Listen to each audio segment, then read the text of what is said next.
Right. Mm-hmm. Okay, going live. Let's see if that's showing up here. Just checking if it's live here. If it is live, hello to Let's see, everybody. is it going live?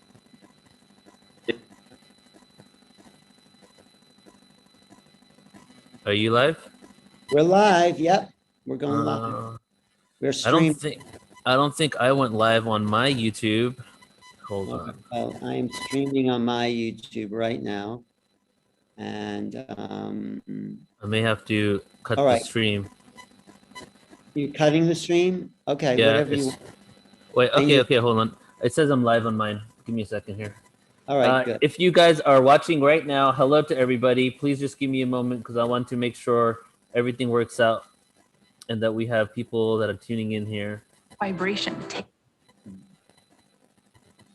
Let me see. And if you are joining, we are definitely live on Facebook, and we should be live on YouTube. You can always go over to our Facebook at Portal to Ascension or our YouTube, and there we go, going live. Here we go. We're doing this. Okay, we are doing this. Okay. Let's see that it's happening now. Okay. Just make sure. That's 77 attendees. Very nice. Yes. All right. We are officially live. Hello. Welcome, everybody. This is Neil with Portal to Ascension. So happy to be with all of you here today. We have an amazing event, sound and vibrational healing conference. Please, welcome to everybody joining in. We've got about 80 people in the room. We're going live on YouTube, 2 different YouTubes, a couple of different Facebooks. If you would like to, at this point, go ahead and please do share in the chat room, whether you're on YouTube, social media, or in Zoom, where you're from on the planet. It's always amazing to know where we're all connecting from, especially when we're doing such a meditative event that we can really create a grid work, with the sound frequency so that we can create not only shifts for ourselves, but for the entire planet. I'd like to introduce someone that might not need too much of an introduction for most of you here, but definitely is a great friend that I love having on these events with me, and is really the first person that I reach out to when I do this. Alan Steinfeld, welcome, brother. Thanks, Neil. It's always great to be at your event. You do such a good job pulling together a community of people. And it looks like we have people from all over the world, Ontario, Spokane, let's see, where else? Southern California, New Orleans, Bay Area, Minneapolis, Canada, Cottage Grove, Oregon. This is great. Mhm. This is really how we build a world community. So, and we have some events coming up, don't we? Do you want to Yeah, talk? we do. Yeah, so before we get into the event for today, let's make this announcement here. And why don't you tell people about your book that's coming out? Well, I will. So if people are in the Sedona area, I want to invite everyone to a book event that I'm doing. This is the premiere launch of my new book called Making Contact. And it's essays by me and Linda Howe, Whitley Strieber, John Mack. You could see it right here. And we're going to have speakers at this book event on May 2nd. It's the Unity of Sedona. Travis Walton, the probably most famous contactee in history, most documented. He was definitely aboard a ship for 5 days. My good friends JJ and Desiree Hertuck are hosting the event. Bridget Nelson, who talks about Starseed. Mark Sims, who's going to lead a CE5 in the desert with Travis Walton, which should be really exciting in the Sedona Desert. And Peter Sterling, my good friend, who's be on about 2 hours here. And I'll be signing books, and other people will be signing books. So if you're in Sedona, May 2nd, come on down. And if you're not there, you can order Making Contact online, or we have an event coming up on Portal to Ascension. Why don't we show that event coming up on Portal to Ascension? Here we go. This is, Neil's been very nice to me. So we're doing a special round table with some of the, I would say some of the major people in this book. Grant can't make it that day, but that's okay. Me, JJ, Linda Moulton Howe is really the top of the line researcher. And this is a free event, right? Aren't we doing this as a free event? Yeah, exactly. And we have 400 people registered already. So definitely you should join and be a part of it, because when there's numbers like this and we're hitting that collective intention, it's going to be really awesome. And if you buy the book in conjunction with this event, well, I'll do an autographed copy if you like autographed copies. Maybe I'll get JJ and Desiree her talk to give an autograph on that too. So if you order the book through the Portal to Ascension as a registration for this, you'll get an autograph copy. So just let us know that you're doing that. But it's going to be great because Linda has never been on this on Portal to Ascension before, has she? Linda Moulton Howe. First time. And I got a feeling that's why we went so high with the numbers, because a lot of I think everybody signed up for this event on our email list already, because that's the only way we promote it. So as you know, watching right now, we have not had Linda Moulton Howe on our platform before, and I've been trying to for so long. So this is a great opportunity to really like get awareness from her, because she's amazing. And she has hot new information actually every week on her Earth Files channel, but she's always getting whistleblowers, people from inside the government coming to her. Usually she can't reveal the sources, but they are telling her some incredible things like the whole alien Antarctic base that's about a mile under the ice at the South Pole. She has whistleblowers from the Department of Defense coming to her. Actually, she wrote a chapter in this book, Making Contact, where she talked about some of this inside information. Just to give a little preview, she talks about how there have been 3 competing extraterrestrial races that have been fighting for control of the planet. That's all I'll say right now, but there's a lot more. And she is an incredible speaker. So she'll be there. And Whitley Strieber, don't forget Whitley Strieber, the person I feel who's had more contact, direct contact with what he calls the visitors than anyone else.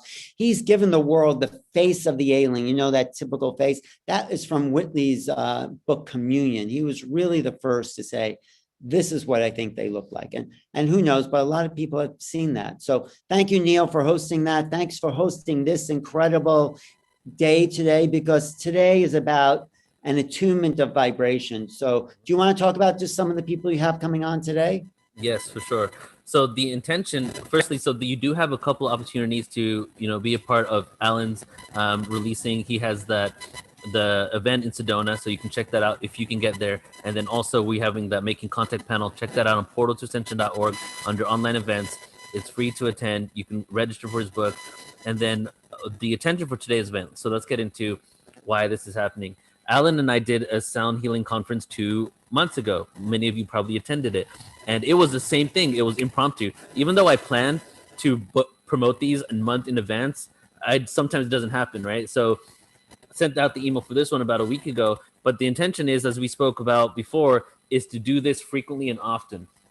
I'm thinking there's going to be 3 to 4 sound healing conferences a year that are all going to be free, open by donation. And not only is going to provide epic content for the new website that you're going to get to see very soon, but it's also going to allow us to integrate the energies, because Portal to Ascension, even though we're so heart-based, it's a lot of information, and the information gets processed in the mind, right? So I find myself buzzing sometimes from the information. Like I wake up thinking about it, and it's great. But at the same time, taking a step back from it and really doing the inner healing rather than always searching for that truth and always needing that, my own personal experience, that is, I think is important. So we're going to have these events often in order to do that. And today really is. Just want to jump in for a second. I think the reason these are also happening because we're going through a shift. I mean, we're always going through a shift, but the attunement to sound as these new levels of frequency and vibration and consciousness start to awaken the greater mind, these sound vibrations and tones that we'll be healing today are a way of adjusting to kind of the new influx of energy. And we are in a huge transformation. So I think that's why we have like almost 100 people here with us today. Yeah. People are aware of like this sort of, it's a kind of grounding of the new frequencies and helps us kind of adjust to the new vibration a little better. So thank you. Yeah. I mean, in essence, the event might as well be called Human Conference, because we are sound and vibration, so like this is us. We are made out of vibration and frequency. So not only are you going to get to experience different types of sound practitioners today that I'm about to tell you who, but you're also going to get some information and do a little presentation here. Peter Sterling is going to share some slides as well. So as we like to do at Portal to Ascension is keep everything very holistic with a W in the front, holistic, so that it's really a full circle approach of the realm of sound frequency. So today, who we have featured today are the practitioners for today will be starting off with, let me pull up the schedule here. I'm not as prepared as I guess I should have been, but we're going to start off with Vox Douglas, and I'm going to give you a little intro on her in just a moment here, and then we're going to go with Lauren Ambacerna and Gerald. Let me get Gerald's last name correct here. Let me see. Gerald Conway, there we go. And then we go into Peter Sterling after that, Ben Carroll, that some of you may have experienced before, and I also did put him on in the intro as well. Then myself, then Clare Hedin, who has a very elemental sound to her experiences that she facilitates. Then we're going to, the finale for today will be a conversation with Stephen Halpern, Phil Gruber, and myself. And then Alan, he's at his mother's right now, so hopefully he can join us for the end as well today. But what are you doing from 3 to 4:30? What are you doing for an hour and a half, Neil? What's your presentation? I'm going to do the quantum physics behind sound healing. Great. Yeah. Great. Okay, so let's get into the first experience for today. So the first practitioner for today is Felix Vox Douglas, goes by Vox. She's an sound alchemist. And this is from her bio here, so let me just pull this up. The most ancient forms of healing involve sound. Vox considers the work she does to be a very spiritual and performative art form that arises from higher spaces within and expresses through her from the non-material world, the Nagal, as divinely encoded vibrational sound, patterns, frequencies, and light with deep purpose and passion. The purpose is to initiate healing and transformation through innate mechanisms held within our physical bodies and minds, which holds us the unparalleled ability to transform spirituality, transfigure, and heal us on all levels. The passion is to be a pillar of light service as a healer, seer, author, and alchemist. And Vox is going to be bringing this energy today. She also lives one city away from us and has... Yeah, go ahead, Ellen. No, your sound is a little sketchy. There's a little electronic kind of back. But now. No. Check 1 2. It's coming through. I don't know if it may be not coming from you, but it's sort of like electronic sounds. But this, I changed my microphone. Okay, just because we want, that is better. That's better. That worked. Yeah, whatever you did there was really fun. All right. Just to finish that off with Vox, she actually is a great friend, personal friend of ours. She was our yoga teacher for a little bit, lives a city over, has been at multiple live Portal to Ascension events, and truly brings an amazing sound and frequency. And you can just feel it in like the vibration in the way she communicates and expresses herself. So I'm extremely excited to be introducing to you, Vox. You there, Vox? Hello. I have a little bit of feedback here, but hopefully, there we go. It stopped. All right. Hi, everyone. So I asked that you kind of sit back and just close your eyes and relax, and just connecting with the Elohim, bringing that energy through, and just being open to feeling and allowing the energetics of this transmission to reflect upon you in the way that it's meant to.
Nerebeku natra suje, erikishe pukunyomo che chamjakechen, je eruku ala yesu kupochamteke, shamjatu.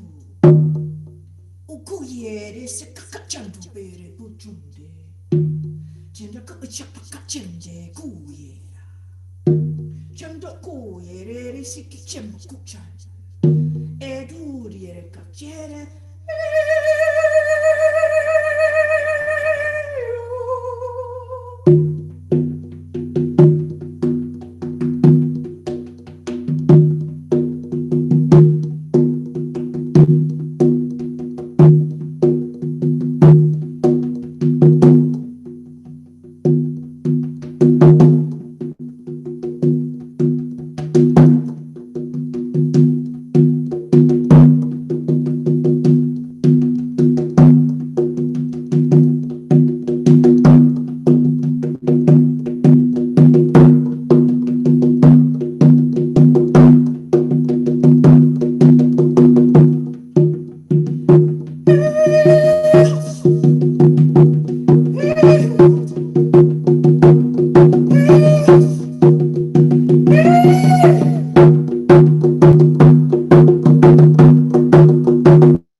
Shajanda.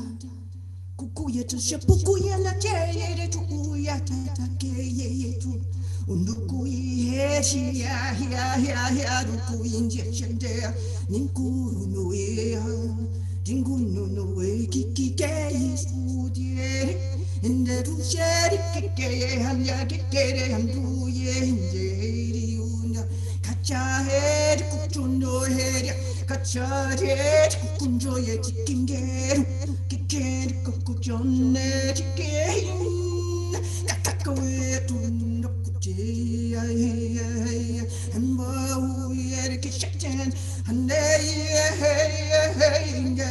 two young catches and they were in the chicken and not Kunderi Kucheteri Kakonaponi Nerikiniana Kucher Kakonderi and the Chuchunya Kichunya Cheriki no and then Chicken on Keri Kuchundo oh Kikacheni Nakator oh Kitcheteri Kitchen going the boy Kikeni Yamoko Chichan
Peace be with you.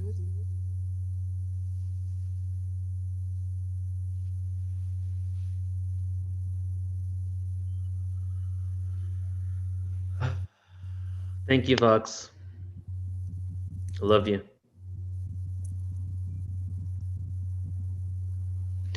Vox, before you leave, can you just let everybody know where they can find more about you? Yes, actually. The best place is really on my website, which is just Phyllis, Phyllis, Douglas with two S's.com. And there's all of my information, and I'm open for private sessions, group sessions, large or small, and just doing my vocal alchemy work with the Elohim, and just transmitting that message from the higher realms, from the Elohim, for the transformation and ascension of humanity, and allowing us to open up and do the work that we are here to do. So I'm honored to be here today, and I'm so happy that all of you are here, and I was able to be part of this. So thank you so much. Thank you, Vox. Talk to you later.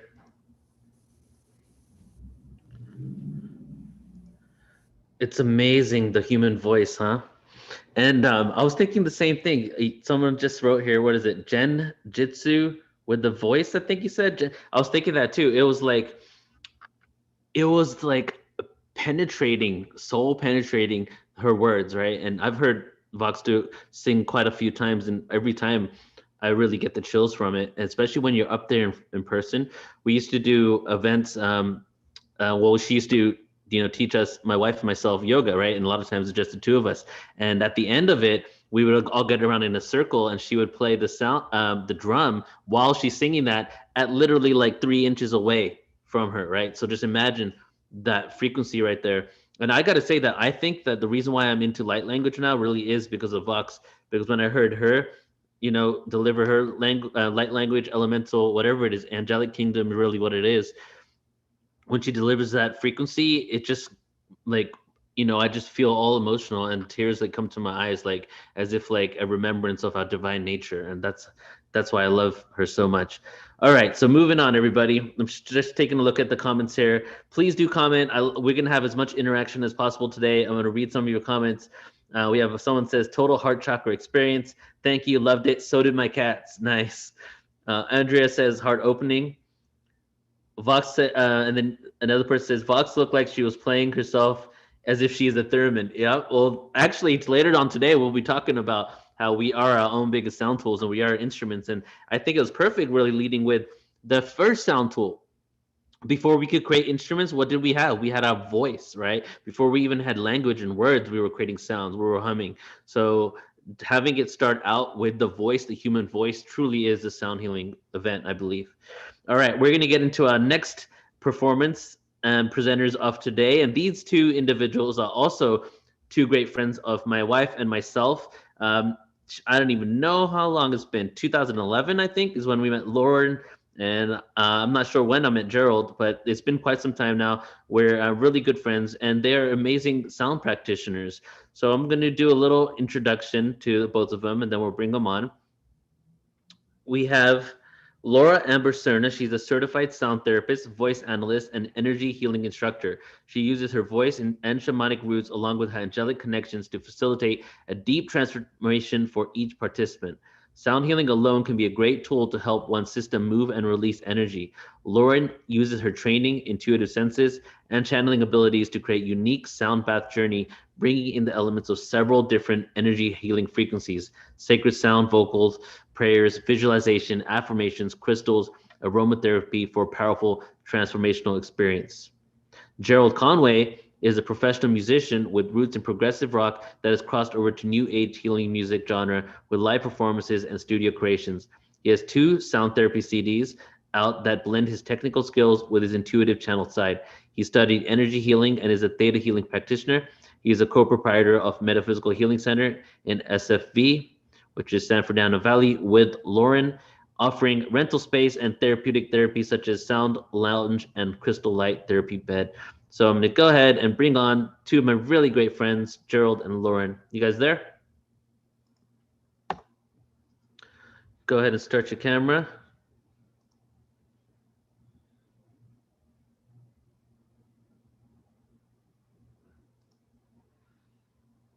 Okay, let me just make sure I made the right Gerald a presenter. Give me one moment, everyone.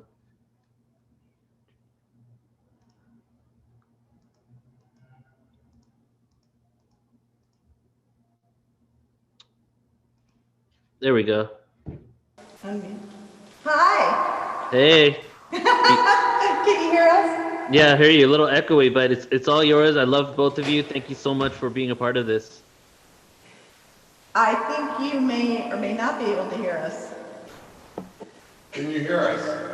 Yes. Oh, wonderful. Sorry about that. Can you see me okay? Terrific. Well, welcome everyone. We'll wait for Gerald to get back in position.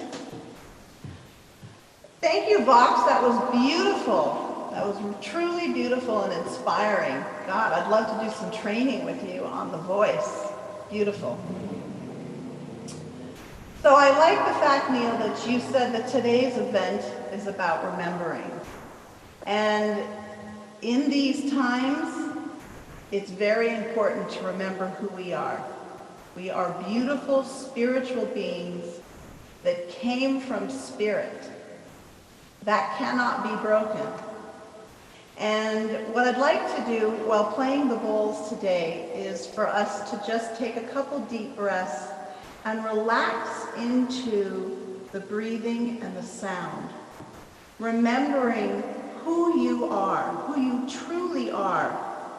You are a powerful, magnificent spirit that came to this planet at this time to do your part in helping and healing the world. You have something very important to do, and it's now time to remember who you are.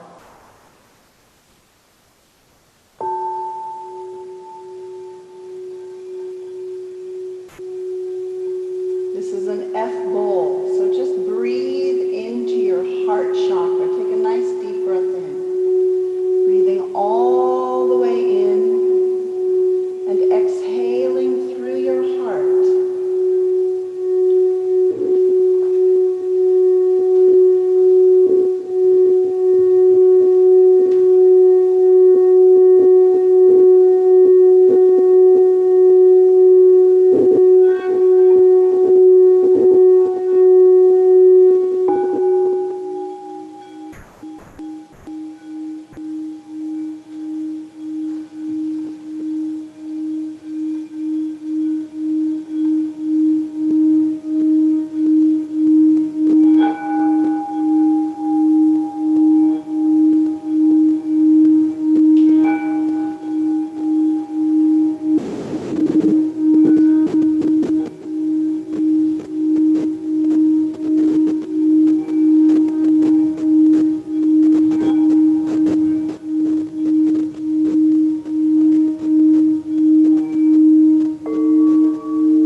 doesn't give you rooming ID. It's like both of us that.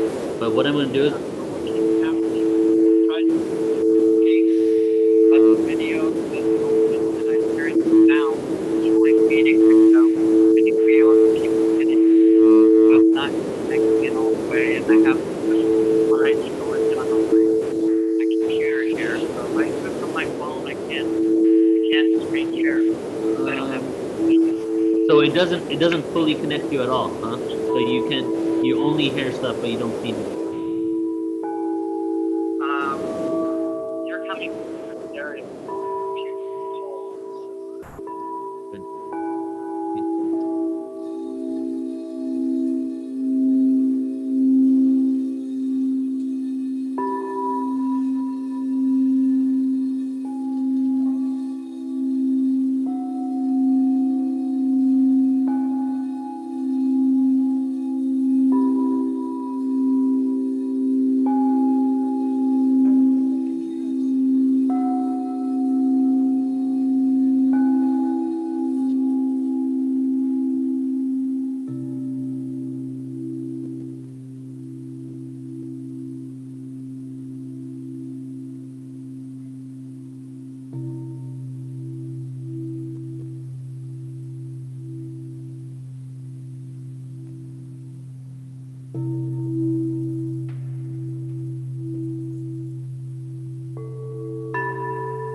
Connected it. It took a real long time. Now click.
Beautiful.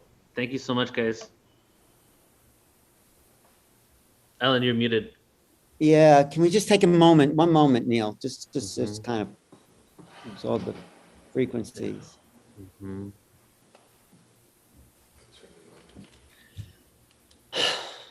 Thanks. Thank you. Thank you. Thank you. It's nice, like, to let the last notes kind of linger inside of us, you know? Mhm. Thanks. That was great. Well, it's like, Appreciate you guys. yeah, it's great to let people stay with this. I mean, how do people mix these, like, how do you suggest them mixing all this kind of musical tones there, Neil? Like, How do I what? suggest people, like, we're going from those gongs to the harp. Is there some way you think we could integrate that? And I guess we're doing it. Yes. Well, I think a little poem will probably be a good integration from one to another. You know, All right, I because mean, before Peter comes on. Okay, yeah, sure. because we are jumping from sound experience to sound experience, and something I like to say often is it's so beautiful that, like, you know, like 2,000 years ago they're playing Tibetan bowls in India. thousands of years ago. They were playing didgeridoos in Australia. Tuning fork. There's evidence that it came out of Egypt. But now we're in this age where we're able to bring all these sound tools used for thousands of years. Some, didgeridoo. Some people say that there's evidence that it was being used over 10,000 years ago, and we're bringing them all together in order to create this huge, beautiful experience, right? But not only that, we're merging so much culture and history. This is almost like a merging of civilizations through this experience, like that Gerald and Lauren did right now. It's so amazing. World music, world culture. This is kind of, I think, the time we're living in. It's the coming together of the whole planetary civilization. So I agree. You want to do a little poem here? Yeah. Well, let's, Lauren and Gerald, I'm not sure if you can hear us, but if you would like to maybe announce where people can find more about you. Can you hear us? Yeah, we can hear you. Wonderful, thank you. Well, a couple of my websites are down, but I do have two that are active. One is meetup.com, hot springs-getaway. We have a retreat coming up, which is very special over Memorial Weekend. You can go to meetup.com/hot springs getaway. And then I also have another site with Meetup, and that is the same meetup.com/transformational-healing. So there are events coming up here next Saturday, and then May 1st Saturday at the Event Center. We do have an event center in Granada Hills, and we invite you to come because it's meet and greet. We're reopening the center after being closed for over a year, like so many. So thank you. Thank you very much. This was a pleasure. Yeah. Beautiful. Love you both so much. We'll talk soon. All right. Okay. We're going to enjoy the rest of your show. Definitely. Okay, Neil, you are a poet wordsmith, and you what I like about your word sound poetry is that they're so contemporary, they're so interwoven with social and spiritual kind of sensibilities. So yeah, what do you have today for us? This is one that I've never performed before. I don't even have a name for it. It's just a collection of my thoughts, really. Okay. So here we go. The night has come upon us. One level to trust, the undercover rhyme of the one who preaches the find, archaeological design. Ancient pyramids corrupted from inside, worlds ended, but I will exist in all forms of life. Life doesn't exist, existing is fried, unconditional mind, uncover the inner world to discover and find, travel through dimensions and bridges of space-time, radio waves and frequencies penetrate the fabric of my being. I hear you in planetary systems as far as the reaches of the universe. I set into motion the curse while I traverse third-dimensional reality, unrehearsed in this free will mentality, diversity of races incarnated to experience physicality. Disperse the energy, coerce the magnetic poles into shifting our reality into days of old, the oldest of souls, here now to release control. Prophecies foretold will allow the scriptures to unfold. The vibration of gold will heal the corrosion and mold within humanity's soul. And that's that one right there. Great. Wow. Nice. That's sort of like a poem of incarnation, I would say, That's Yeah, it is, because it's like traveling through dimensions and bridges of space-time, and then like basically it's like an astral travel body, because I go radio waves and frequencies penetrate the fabric of my being, and radio waves is the only frequency that's able to go through huge celestial bodies. And so if you're floating in space, technically these frequencies can penetrate through you, and it's kind of like a journey of incarnation to Earth. And then it gets down to Earth, and then on Earth it's like the vibration of gold will heal the corrosion and mold within humanity's soul. And even though it's kind of talking about the ancient alien thing about gold, it's also being very metaphoric, just high vibration metal, basically. Yeah, at some point, you're putting music to these word poems, right? You're going to make them. I'm in the process of that right now. This year, I'm going to have 2 albums come out: a spoken word album with classical music in the background, and then a hip hop album with like rap beats. Well, I'm just getting a lot of bird action out here in Florida. Oh, nice. Yeah. Can you hear them singing? They were kind of chirping. Yeah, maybe they were activated with the sound. There was a study that was released saying that from their research that the birds are actually arguing. Maybe there's definitely talking to each other. Did you ever hear music from plants? There's a woman I know who hooks these sounds. I heard a video, 5-minute video, but I'm not probably as much as you know about it. You would love these sounds that come out of these plants that you hook these kind of electrodes up to, and they make this vibration, but only when they want to. It seems like they don't do it all the time. They just do it at moments. Yeah, that's all right. Beautiful. Should we bring on our next contestant? Our next musician. Peter Sterling is a master harpist. Is he here in the room with us? I guess. Yeah, he's here. Should be on any second. He should be. And Peter, there you are. Hello. Hey, Peter. Hello. I have to say, Peter is one of my oldest friends on the planet. We've been many different places that we seem to meet up. Hawaii, New York, Mount Shasta, Sedona. I mean, every little sector of the globe. And I knew Peter before he started playing the harp. And I think I never told you this, Peter, but when you took up the harp, when that sort of kind of dropped into you, there was a shift I noticed in you where you sort of felt like you went to another level. You opened up a greater aspect of your crown chakra, and you started to bring something new in. That's what I felt.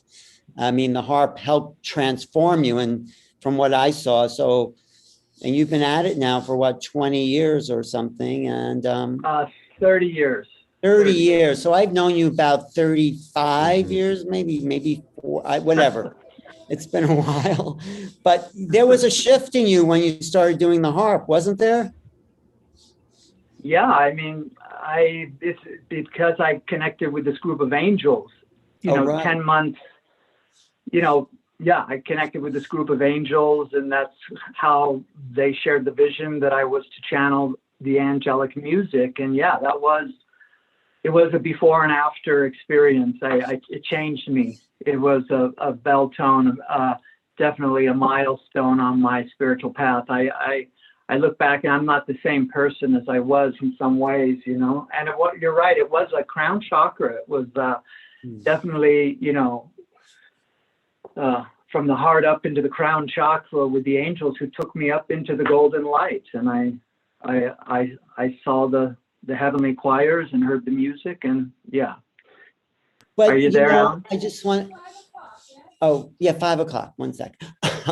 Anyway, I just want to tell people that you are going to be one of the keynotes at this other event we're doing in Sedona. Do you see that on your screen? Yeah, we only, there we go, yep. Oh, well, okay, is that better? Well, that's not actually the poster I wanted to set up, but yes, May 2nd. Oh, wait, I'll get that in 1 second. I just want to show this poster that, do you see that? That May 2nd, a free event. Peter's going to kick off the event with harp and talk about some of his UFO experiences, and be lots of great, interesting people there. And go ahead, Peter, take it away. And what are we going to hear today? Well, I had a whole plan for you, and I prepared a wonderful slideshow, but unfortunately I'm having technical difficulties here. I think it's a problem with the internet in Sedona. It's running very slow right now. So for some reason, I'm just not able to connect with my computer to screen share and show you these wonderful images I prepared for you. I worked on it quite a while, and I'm really bummed you can't see it, but they are beautiful. They are your stained glass images. Oh, I put together a whole presentation on my science of sound healing and my understanding and studies in harmonics and sound waves and cymatics and all of this type of thing, and how it all ties together. So it's a beautiful presentation, and I'm just going to have to kind of talk about it. Well, let's do a special show, Neil. Can we do a special? That's what I was going to say, yeah. Yeah, let's do one with just you, Peter, another time. Yeah. Yeah, okay. So I thought what I might do is I might play my harp to start. As some of you know, I'm a harpist, and now, as Alan mentioned, I've been playing for about 30 years or so, and the harp came to me after I had a series of really life-changing encounters with the angelic from the higher planes here in Sedona. And it happened as an opening, as Alan was saying. I had this kind of Kundalini experience, and my crown chakra opened, and I was able to leave my body, kind of astral travel in my etheric body, and go up through the top of my head, up the central pillar of light, and go up into my higher chakras and connect with my, my I am presence, my Christ self, the higher self, many names for it, the soul star. And that's when the angels appeared to me, and I heard the heavenly music. Actually, I heard the music first when I was in the canyons here meditating on an extended retreat. And I went through a series of kind of inner plane initiations in my meditation, because the guidance was just to go deep into the silence, deep into meditation. And it was there that I would find what it is I was looking for. Because at the time I was calling for a transcendent experience, and I was seeking to have my own illumination. I had read many books from many of the masters and saints over the years, and I was ready to have my own experience. I felt that was my destiny. So I retreated into nature, like it's such a kind of an archetypal journey that so many of us take. And I isolated myself really away from the world, and was able to practice meditation at the time. This was over 30 years ago, before the internet and cell phones. And so it was easy to drop out back then and get unconnected, So that's what I did, to my parents' dismay. But I went deep into the silence, like into a portal. And it was there where first I heard the subtle strains of a heavenly music. And then as I followed my inner guidance, I allowed the music to just take me up into the light, like an out-of-body experience. And it was there where I saw the angels, and I heard in full splendor the heavenly music. And then the angels communicated to me as messengers that my mission in this life that I was asking to be revealed to me was to be a channel for the heavenly music, for the celestial symphonies of the angelics, of the 9 choirs and the heavenly choirs and all that. So, man, at first I thought I was making this all up. I didn't know if I was going crazy or insane, because I had no reference for angels. But then they appeared, and it became very clear to me that indeed this was a real experience that I was having. And then after a period of time, I decided that I would join with them. And they brought the harp into my life, and I learned very quickly, after only 10 months of playing without any real formal lessons, just allowing the angels to teach me, moving my hands on the strings and intuitively guiding me into playing the instrument. 10 months later, I made my first recording following their guidance from start to finish, which ended up getting me discovered by a independent record label that released my album worldwide, and was nominated for a national award in 1994, the year it was released. So it all happened very quickly, working with the angels, and that's really my entree into the world of sound and sound healing and vibrational attunement, frequency, resonance, modulation, and the effects on our spirit, on our soul, the power of it to elevate the soul and the spirit to higher planes of consciousness and awareness, as it did me. So that was my mission, was to be one of the chosen harpists at this time. There's only a few of us, and to work directly with the spiritual hierarchy and ascended masters and the angelic hierarchies, to bring through specific frequencies, which I call the heavenly harmonics, that have the ability to reunite the soul with the divine, because within the music and the way I play, and the way the angels have taught me how to play over these many years is that the sound has within it a very powerful unifying force of love as it comes through me from the angels. So, and this has been verified time and time again by people from all over the world who've written me beautiful letters, many in languages I don't understand, but sharing their miraculous experiences while listening to my music. So the music of the angels. So, and also, you know, the harp has a long, long history of being a very sacred instrument. We trace its origins back 5,000 years, you know, back to ancient Sumeria. The oldest harp ever unearthed was from the ancient city of Ur in ancient Iraq, ancient Sumeria. It was dated to 5,000-year-old harp that was played in the royal court. So, and we also know that the harp was played in the healing temples of Egypt, which I've had the opportunity to tour and see firsthand, and play my harp in all the major temple sites in Egypt. So it's a very, so that was my entree into the sound healing world, was through the angels, and the angels have been guiding me ever since. So my work with clients now, because I do professionally do sound healing work here in Sedona. And by the way, if you want to learn about that, you can come by my website, harpmagic.com. And then on Yelp, I have Sedona Sacred Land Journeys, which also has my sound healing. But I work on the land now exclusively for the most part with my clients, going out to remote locations with beautiful, breathtaking views and laying my clients down on the rocks where I play the harp, and I let the wind play the harp, and it's the wind harp, which is an amazing sound. And I was going to share it with you in picture and video, but unfortunately I can't do that now. But if you go to the website, you can see it. But it's like a tone like no other.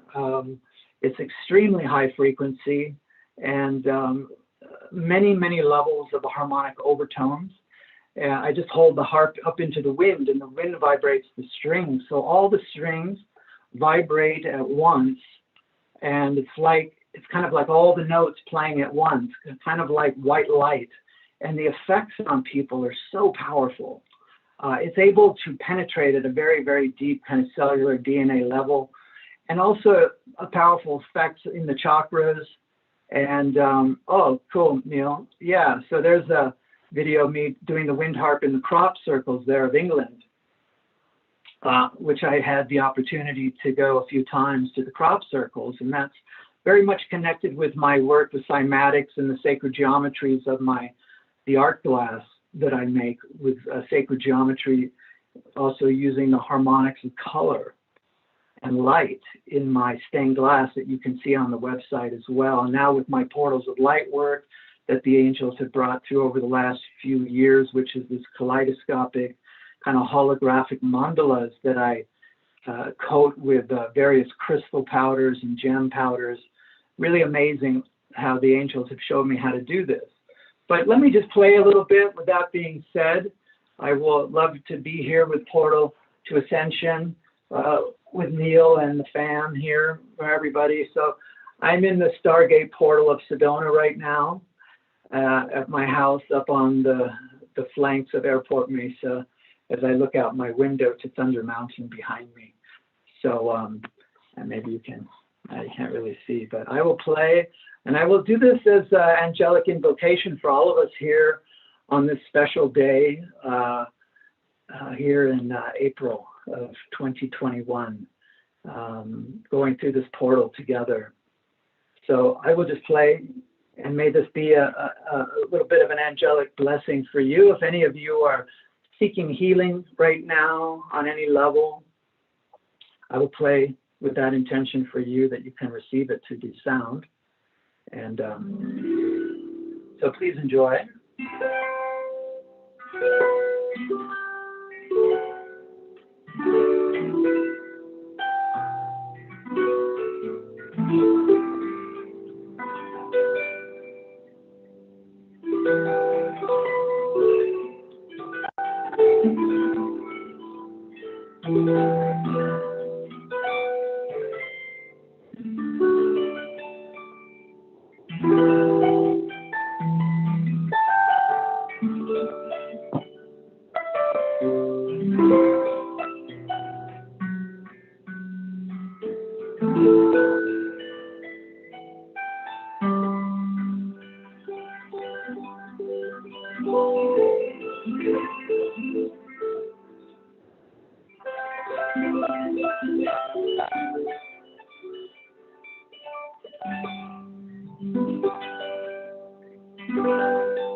All right. So, I hope you enjoyed that little musical interlude. Playing the harp is such a magical instrument. You know, it's found throughout many ancient cultures and ancient myth and legend. And has the ability, I think it's probably the most magical instrument on the planet. And that could be debatable, but I would think so. It's found all over the world in every culture. You're a welcome joy. And I've really been a student of the harp to find the ancient history of it and the lineage of how it has been all over the world. And every major culture all over the world, in ancient culture, the harp was found. So it has a harmonic structure like no other. And what I was going to show you, how sound waves, I have some beautiful diagrams of how sound waves move through the air. And this is some scientific analysis in the diagrams. And I was actually going to show how even the Om symbol, which we all know, is actually a sound wave that's kind of in suspended animation, the kind of a snapshot of a sound wave that was seen by the ancient rishis 5,000 years ago, who would fast and meditate and also smoke ganja to open up their higher chakras so that they could have visions. But you can see the interrelationship with the science of sound waves and even the Om symbol. And another fascinating thing I was going to show you, the relationship to sound, was how even the Sanskrit language, Hindu Sanskrit language, which was a light language that the ancient rishis actually saw, appeared in the air when they were having these visions. It was kind of it was a sacred light language that was revealed.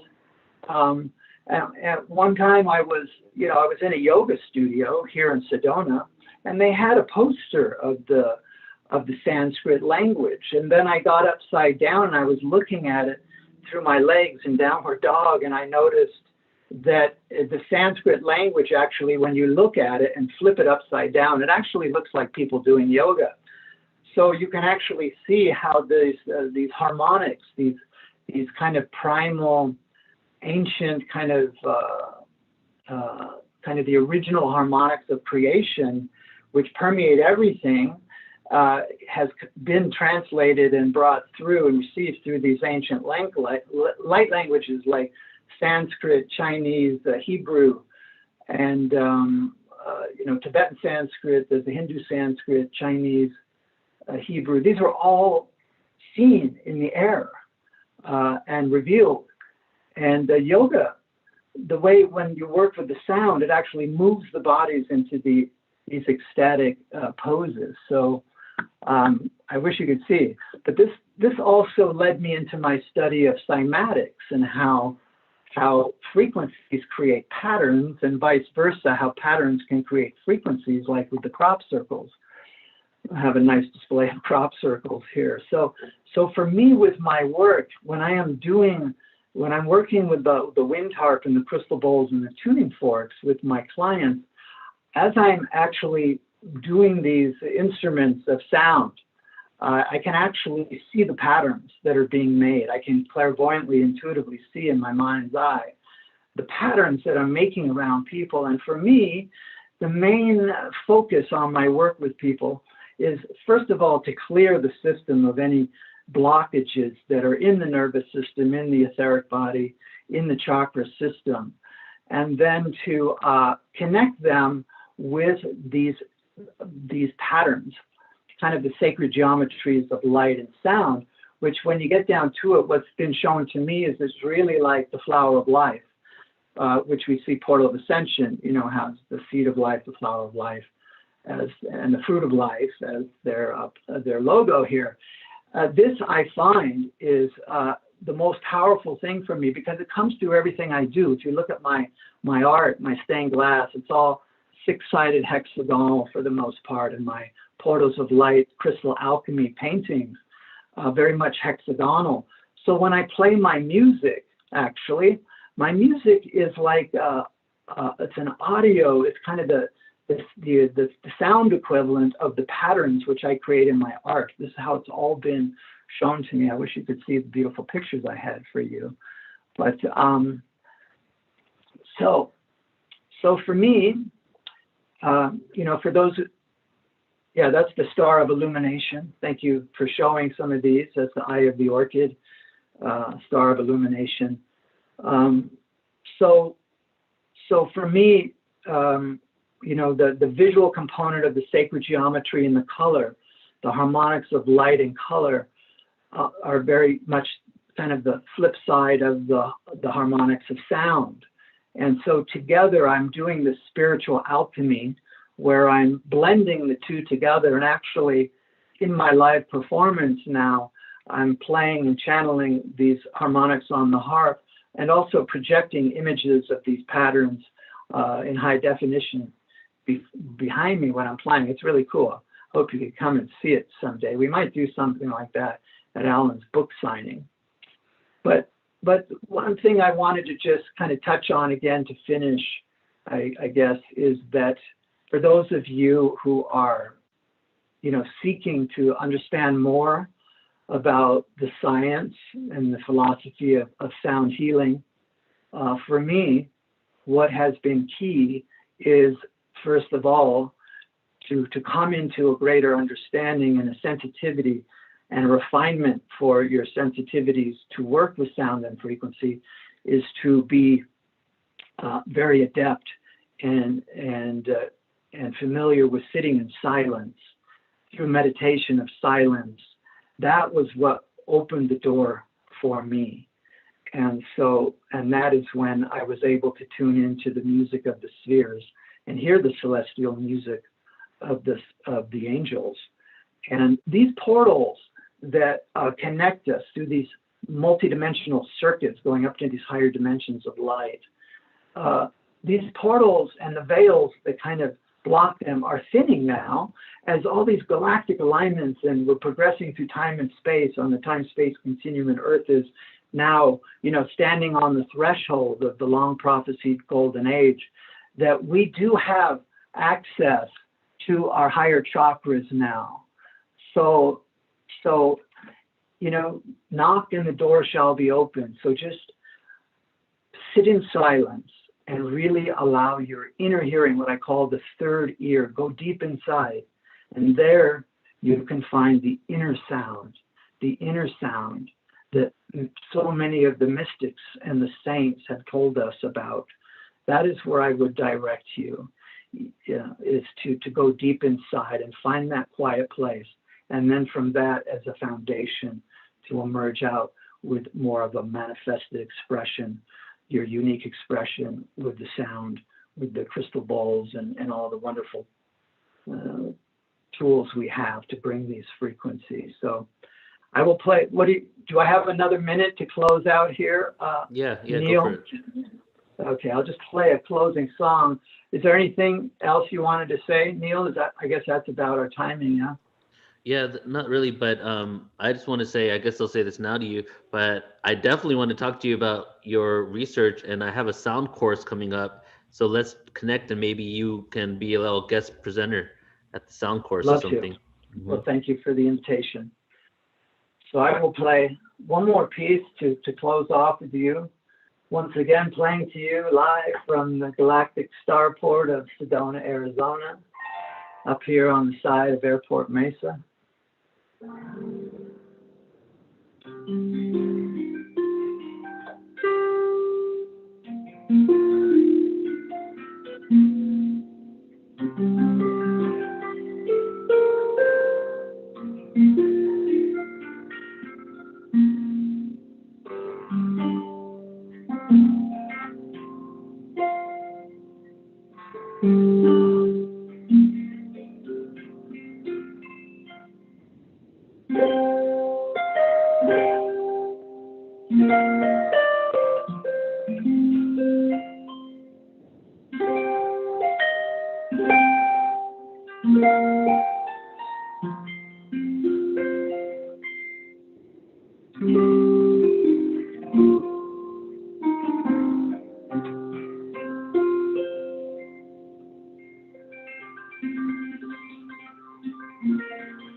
Thank you, and blessings on your day. Thanks for having me, Neil. Love you, brother. Love you too. See you soon. Thank you so much again, Peter. And you did say a couple people want to know his website, so I'm going to tell you one more time here. Peter's website is harpmagic.com. That's harpmagic.com. I'm going to throw it in the Zoom room. And Peter is truly amazing, right? I mean, I just love having the harp component to it. Today, we're actually going to end today with some harp as well from Phil Gruber. So we're going to have two different harp experiences. But just thank you so much, Peter. And honestly, why are we doing a sound and vibrational conference, right? We know that it helps us, heal, align, puts things in perspective, helps alleviate anxiety, cultivate inner peace. But ultimately, sound and vibration really is, it's a tool and reminder, as Christopher says. But sound and vibration, why is it my number one topic that I love so much? Well, every other topic goes within sound and vibration, right? I challenge anyone to tell me any topic in the world of anything that doesn't connect to sound and vibration. The reason why is if you're talking about something that's physical, well, technically it's made out of sound and vibration, of frequencies that are solidified within the perception that we have of what we can see and feel, right? And then when we're talking about the non-physical, we're still talking about vibration. So everything's in it. Even when we talk about our ancient history, our true world history, where do we come from? What's the truth of our the timeline of humanity? How long have we really been sentient beings on this planet? Even when we speak about that, we're speaking about the evolution of consciousness. The evolution of consciousness is what? It's a vibrational game. Whether it's a higher or lower frequency, maybe that's just a human construct, the higher and lower component, but it is a frequency shift. So when we talk about all topics, even UFOs and extraterrestrials, what are we speaking about? Beings that we cannot perceive because of the frequency, again, sound and vibration. Every planet in our solar system, every planet in the galaxy, every celestial body in the universe is emanating a frequency. We're able to translate that into audio. So what we're doing right here is not just a remembrance, but it's rejoining the vibration of what is. Because it's all one frequency experiencing itself in infinite forms, right? And right now in this moment, we're rejoining the cosmic frequency and the wave that is, without the duality, without the having to do this, without the need to be something, just simply being. That's what we are really here to do. And but the more we can be, and be at peace with ourselves, and just be the human beings that we're designed to be, the more we're able to create a huge impact on this planet and make real shift and real changes on Earth. So now we're going to get into the next presenter for today. Hope you guys are having a good time. Christopher says, is the light vibration? Yeah, light is vibration as well. And that goes down a rabbit hole of really explaining that. But I do have a presentation on Portal to Ascension called Quantum Metaphysics, where it speaks about the connection between light and sound and the vibration of it all. So our next presenter today is Ben Carroll, and I'm extremely excited to bring him on once again. If you have attended one of these sound healing events in the past few months, I think in the last 5 to 6 months, we've had Ben Carroll on 3 times probably. So I'm going to locate you here, Ben, and I'm going to do a little introduction before we bring Ben on officially. So just keep your camera off for a moment, brother. And you guys are in for a special treat right now, as the whole day is really, a bunch of gifts from these practitioners to us. Ben Carroll is a gifted and intuitive sound worker. As a former full-time touring musician and universal recording artist with album sales reaching into hundreds of thousands, Ben has quite a unique background. As a perpetual student of metaphysics, consciousness, and the effect of sound and vibration on the body and mind, that transition from rock star to sound healer wasn't as far as of a leap as one may imagine. For several years now, Ben's focus has been on using sound coupled with group energy to strengthen intuition, facilitate healing, access higher dimensions of self, and facilitate the recalibration and expansion of the mind-body-soul connection. His sound healing journey work events have had a profound effect on many that have had the opportunity to experience them. So let's all welcome Ben Carroll. You there, brother? Hey, Neil. Hey, brother. So good to see you. How are you? I'm doing excellent. How about yourself? Good, man. Thank you so much for being here again and always showing up, dude. I really appreciate you. And it's all yours. Take it away. Awesome. Thank you. Thank you. So today, we are going to get right into it and just do a nice long session with sound. And I want to set an intention first because I feel like setting an intention is always important when you're working with sound and energy. And today, I just want to set a simple intention of just decompressing, releasing tension, releasing stress, and just getting absorbed into the sound and becoming so big in the sound that all of this denser energy that's been accumulating in us can just drain away. So we'll start with a very short guided portion, and then we'll get into pure sound for the duration.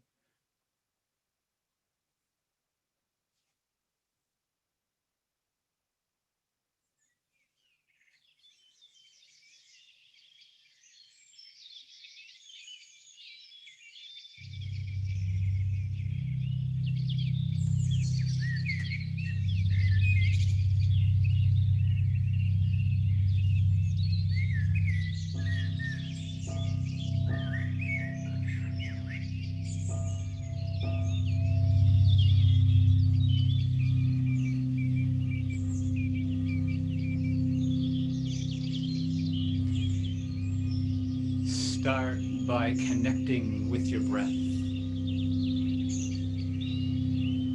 With some nice, big, deep, full breaths, breathing all the way down to the bottom of your lungs. Feeling your belly rising as your lungs fill. A big, full exhale, releasing all of that air. Breath is so important on so many levels, but it's also directly connected to our state of consciousness.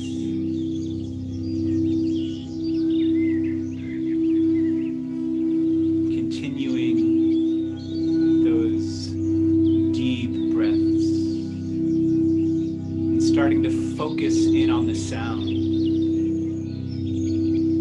Hearing the droning of the singing bowls, the nature sounds, and just letting yourself get lulled into a state of relaxation. Feeling your body relaxing. Feeling tension draining away. Stresses starting to recede. And just fully opening up and allowing this sound to travel down into your body. Feeling this sound, these vibrations, creating space in your body.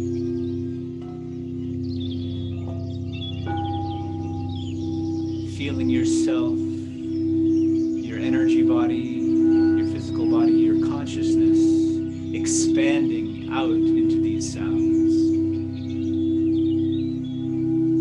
Moving out further and further and becoming so massive, so full of light, that there is nothing for these tensions and these stresses to hold on to. Feeling all of these denser energies starting to dissolve away, draining away, filling you with a sense of peace, belonging, connection.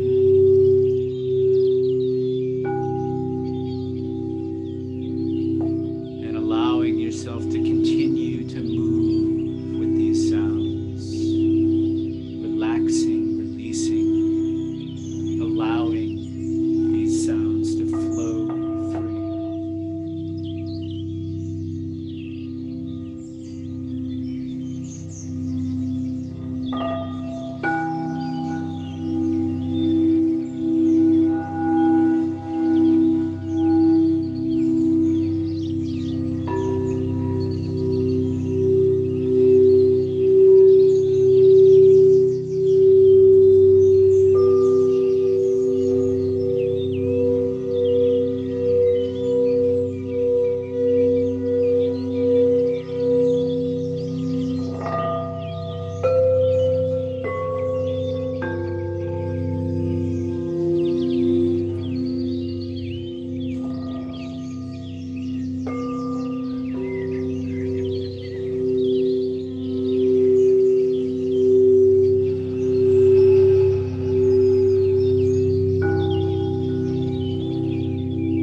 Ben, thank you so much, brother. Thank you so much for having me, Neil. Such an honor, such a pleasure.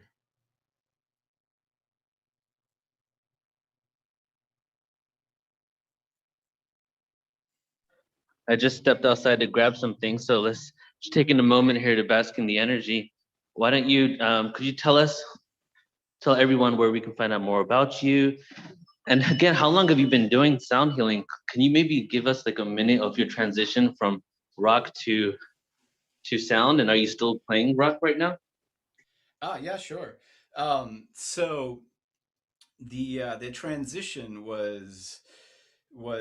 is not a quick story, but to put it simply, that I when I was 25 years old, I played in a hard rock band that's signed to Universal Records, and my life became really crazy. But sound was something that I had been called to my whole life, and growing up playing instruments was more about just creating soundscapes than it was about um, writing songs or playing songs. But being in the society that we're in, I was told that if I wanted to make a living being a musician, I had to write songs and get them on the radio, get a record deal, and all that stuff. So I ultimately ended up doing that, and played in a hard rock band, traveled all over touring for a while, and it never felt as fulfilling as my 14-year-old self expected it to be. And after about 10 years, a band called Ra, like the Egyptian sun god, went into hiatus, and I moved up to Portland, Maine. We were based out of New York City, to just kind of decompress. The plan was to live in Portland for 6 months or so and then figure out what I was going to do with the rest of my life. And I just started exploring a lot of different things, taking meditation classes, studying Reiki, and I discovered singing bowls around that time, sound healing and singing bowls, and I was instantly captivated by the singing bowls, and was also really curious what it'd be like to sing with singing bowls. So I eventually got a bowl and brought it home and started singing with it. And it's really interesting the way the bowl and the voice interact, and you can kind of create overtones and interesting things happen. So of course, within 2 weeks, I had about 8 more. And it just became what I did for myself every morning as my own meditation. I would just sing with the bowls and travel on the sound for anywhere from 20 minutes. And if I didn't have anywhere to be and didn't have to watch the clock, 3 hours would really easily go by. And I just did that as my morning practice. I absolutely never intended on sharing it with anyone. It kind of mortified me, but as the universe tends to do, it kind of pushed me in that direction. And after I ignored the pushes, I was shoved.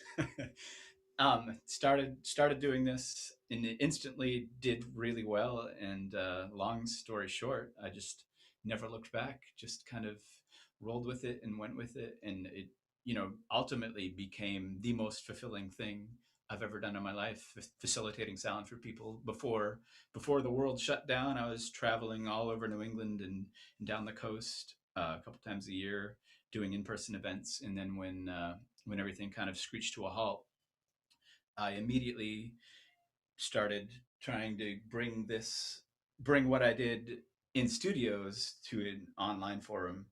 And in studios, it's completely unplugged. I have singing bowls and some other things like solfeggio tubes, but I always wanted to bring it online, and I never had the time because I was so busy. But I incorporated elements like binaural beats that I didn't use today because they don't work so well over Zoom, and synth pads and nature sounds and drums that I sampled my own native frame drums and stuff like that. And yeah, and now I'm doing online events pretty regularly, and it's completely different from what I do in person, but I feel like it's um, just as potent in its own way. And actually, I'd like to mention that I'm facilitating a free event on Wednesday. If anybody wants to come seek me out to find that, my website is innerselfsustain.com.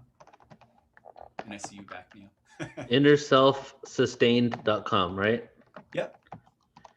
Yeah, I for one, I'm so grateful you found sound healing. Me too. I mean, so amazing, brother. I just want to thank you so much for everything you do, but also saying yes every single time. You know, you do this, like this is your basically your role and your mission, your job right now, and you say yes, you know, all the time to come on our platform and to present to everybody. So I'm just grateful that you know you step up all the time and you're just sharing your gift with the world. Appreciate it. Thank you, and I appreciate what you guys are doing as well.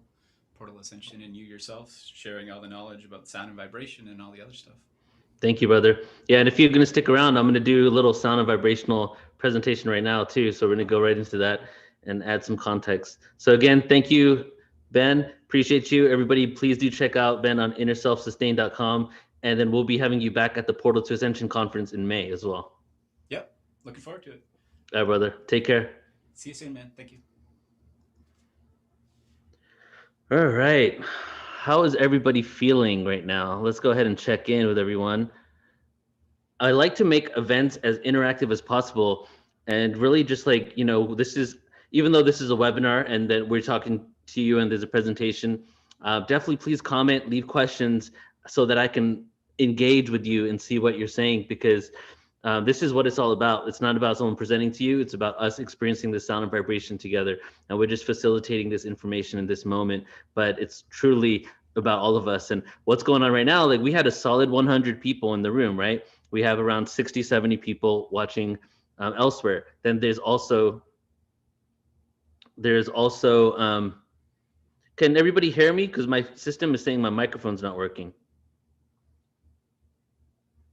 Let me know. First, yes, I get, we're good.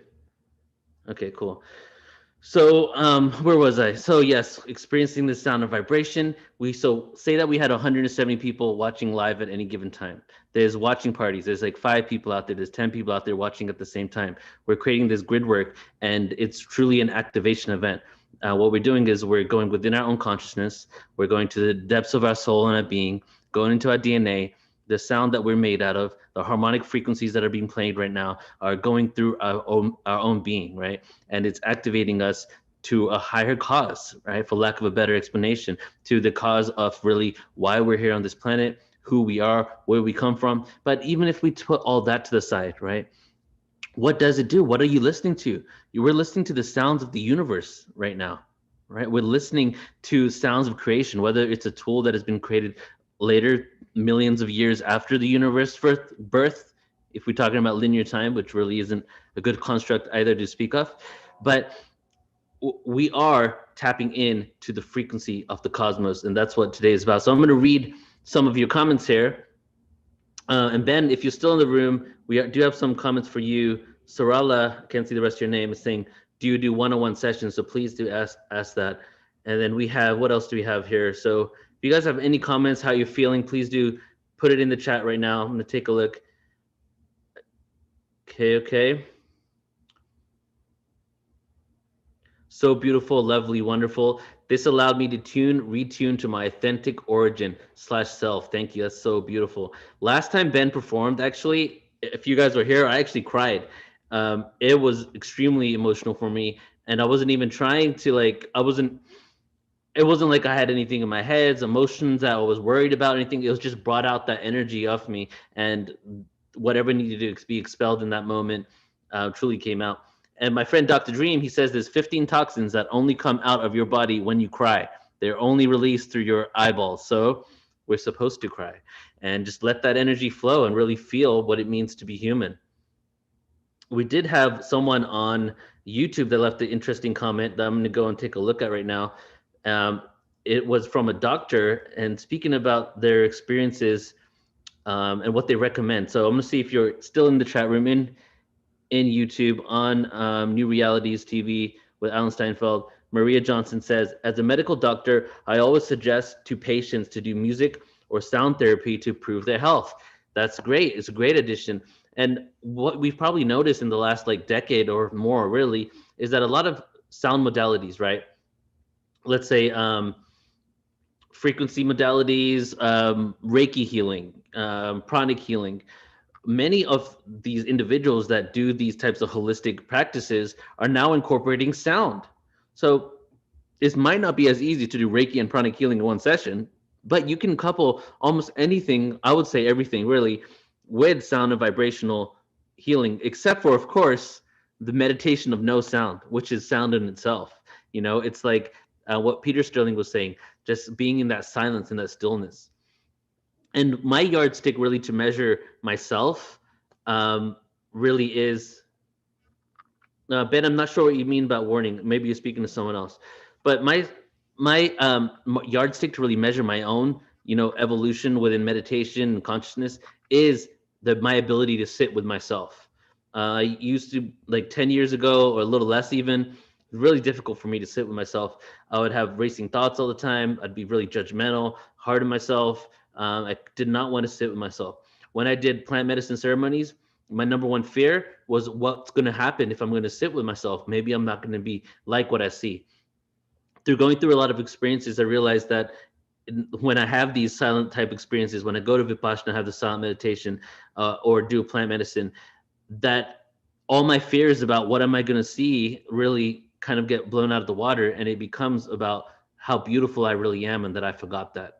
So that's what I really have cultivated, and still I'm cultivating when it comes to those type of meditations. And then same thing with sound or vibration. It just gives you that frequency to concentrate on, that you can kind of get lost into this other world, right? Not really an other world, because it really is this world right now. So Christopher's saying is, yes, self-talk and self-love is crazy important and not taught.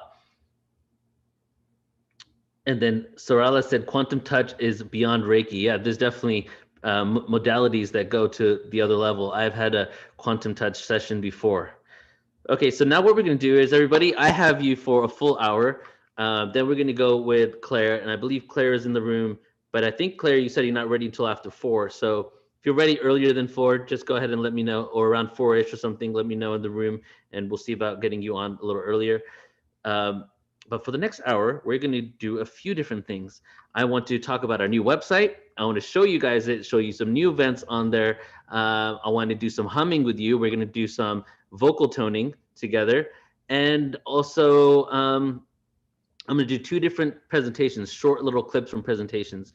So let's start out with humming, right? And we're going to go into really behind the scenes a little more about humming, and actually do it a little more intentionally in about 30-40 minutes from now. But I just want to briefly speak about it. And I think that together, before I begin communicating what I have to share with you right now, we'll do some ohms together as well. So humming, the human voice is the first ever sound tool. There's a lot of evidence and like scriptures, ancient texts out there that show that many instruments that were created were actually designed to mimic what they were already doing with their voice. Good example, Mongolian chanting. There was a waterfall, right? In ancient this is an ancient Mongolian text where they would hear a double octave coming out of the waterfall when it would hit the stones at the rocks at the bottom of the waterfall. So the Mongolian individuals at that time, they wanted to mimic the sound of that waterfall, and that's how they started and initiated the double octave Mongolian chants. That's one of the stories. There's other stories. Some of them might be myths, some of them might be true, others might just be metaphors, right? But they were attempting to mimic the sound of nature with their voice. Even the didgeridoo, there's information about that as well. But when it comes to our voice, we're able to hit all types of harmonics and have such a wider range than a single frequency instrument. Tuning fork is one of the most purest instruments with that tone that just kind of penetrates through. But a lot of instruments create multiple oscillations, multiple frequencies come out of them. But with our voice, think of the range of what we can do with our voice. I'll give you an example, right? So I'm Indian, and I was born and raised Hindu. And obviously there's lots of Sanskrit mantras, and you probably know about a lot of them, because the fact is that a lot of these mantras made their way into the spiritual movement that we're all a part of right now. And one mantra would be the Gayatri mantra, right? It's said to be, and I like to say it's said to be, because ultimately, who's the one who told us that this is the case? They may be incorrect too, but it's said to be the oldest mantra on earth. And it's the mantra of the beginning of creation before everything came about. And it's sung a few different ways. But if you go to a temple, or having a puja or ceremony at your house, the priest usually will start out with this mantra. And it goes something like this. And I want you just to listen and hear the frequency range, right? Where it goes, how it's all over the place. And just like what we had spoke about in the beginning, I think it was, I'm not sure who mentioned it, but maybe it was Vox, but we talked about Peter Sterling talked about light language and its connection to Sanskrit, right? So we're talking Sanskrit right now, and see if you can hear maybe some similarities into light language in this. This is the Gayatri mantra. Om Bhurбhava Swaha Tatsarvitarvarenyam Bhargo Devasya Dhimahi Dhiyo Yo Na Prachodayat. Om Bhurбhava Swaha Tatsarvitarvarenyam Bhargo Devasya Dhimahi Dhiyo Yo Na Prachodayat. Om Bhurбhava Swaha Tatsarvitarvarenyam Bhargo Devasya Dhimahi Dhiyo Yo Na Prachodayat. You see that range of frequency that they had. When I was researching sound and frequency years ago, right? Actually, I guess like 11, 12 years ago, so quite some time ago. When I was researching it, I heard people talk about how Sanskrit was written in 432 hertz, right? And then I looked into that more and I realized that was just a speculation. There is no real hardcore evidence to say that this is based on a 432 hertz scale and that the Western is based on 440. But if you do listen, the one component that I did enjoy from that piece of learning is that if you do listen to Western, linguistics compared to Eastern, you hear a very flat tone compared to a very full range, full spectrum. So then the theory goes into that the Eastern world, in which they know about, energy centers, meridians, and chakras, had created language in order to complement the activation of these energy centers.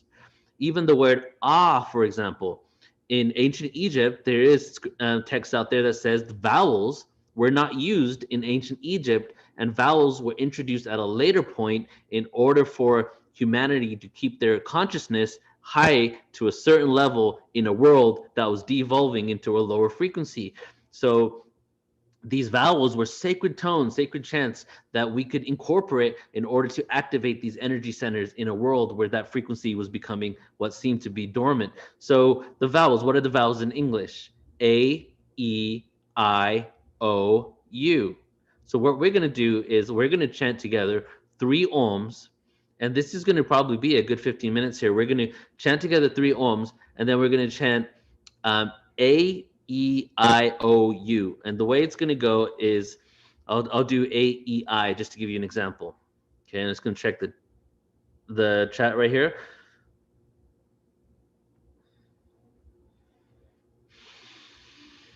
Okay. So first, this is how we pronounce A, E, I, right? E.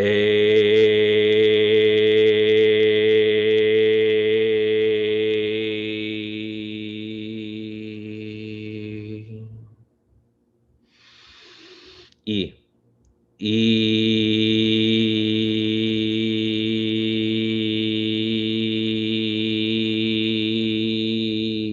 And then I.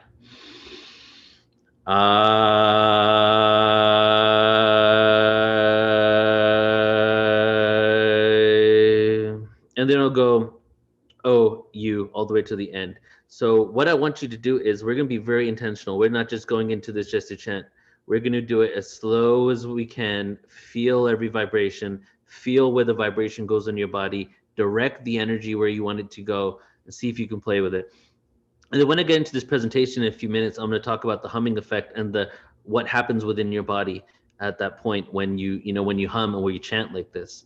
So let's go ahead now. We're going to start with 3 ohms. So I want everybody to just take a few breaths here and just center yourself.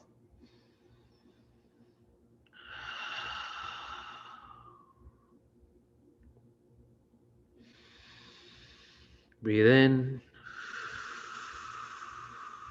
Breathe out.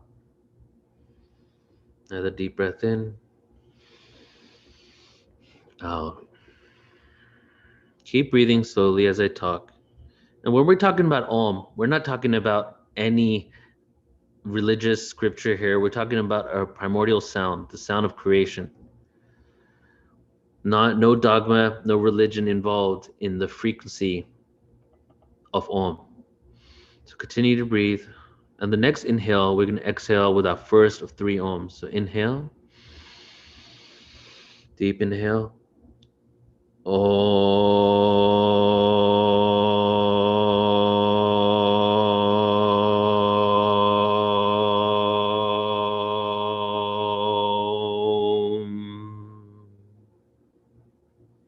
Deep inhale.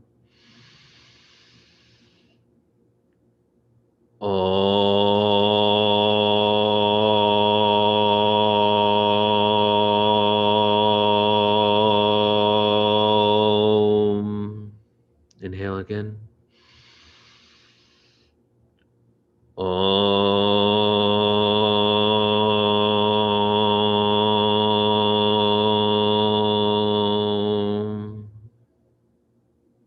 Keep breathing slowly.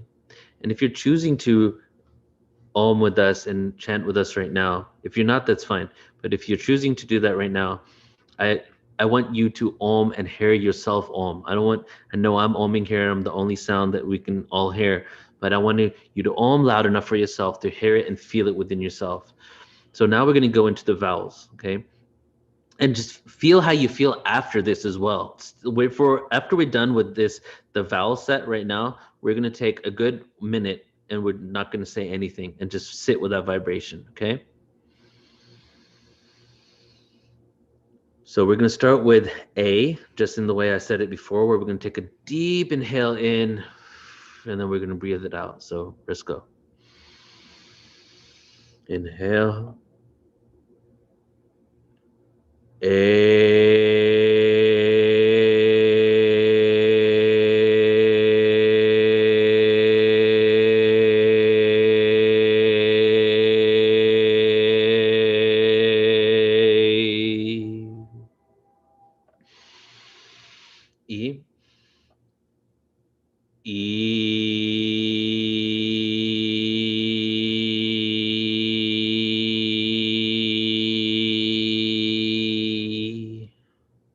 I.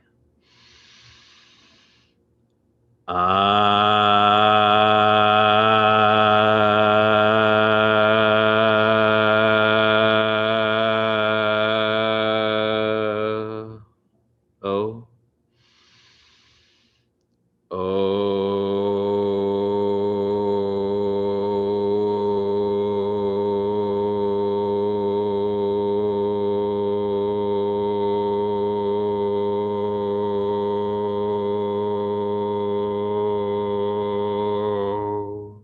U.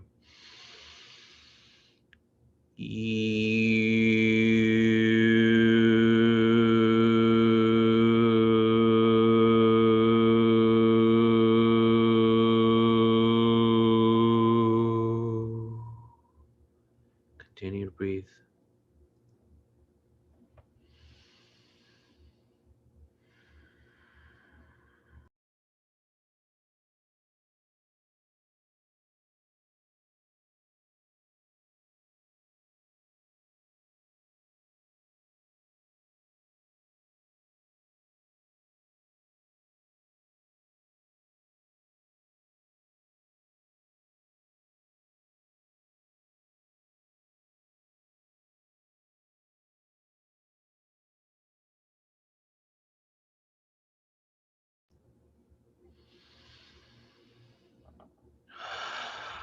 And that's just another sound tool, right? Your own voice, your own ability to do it. I was going through some hard times a few years ago, like 2 years ago, right? And I was really like, I couldn't stop thinking about the issues that I had. I would wake up thinking about it, couldn't go to sleep properly. Like it was just really just occupying my head all the time. I couldn't get it out of my brain. So I was like, why don't I do what I've been telling people to do for so long? Why don't I just chant for a couple of weeks, this 2-3 times a day, and see what happens? So that's exactly what I did. I think for about 2 weeks almost, I chanted the AEIOU and then also the chakra seed sounds. We're going to do another sound with the chakra sounds in a bit. So I wanted to start with things that do not relate to dogma, do not relate to, even though a lot of the things I'm talking about are not. It's been hijacked and taken into religion, right, and been utilized by religion. So I wanted to start with the sounds. We can all relate to the vowels, but then we're going to get into more of the Sanskrit sounds in just a moment here, okay? So while we're in this energy still, the energy from all the sound practitioners today, the energy from the chanting right now and feeling our own power, I'm going to do this poem, and then I'm going to get into a presentation here. So this poem is called Unlock DNA.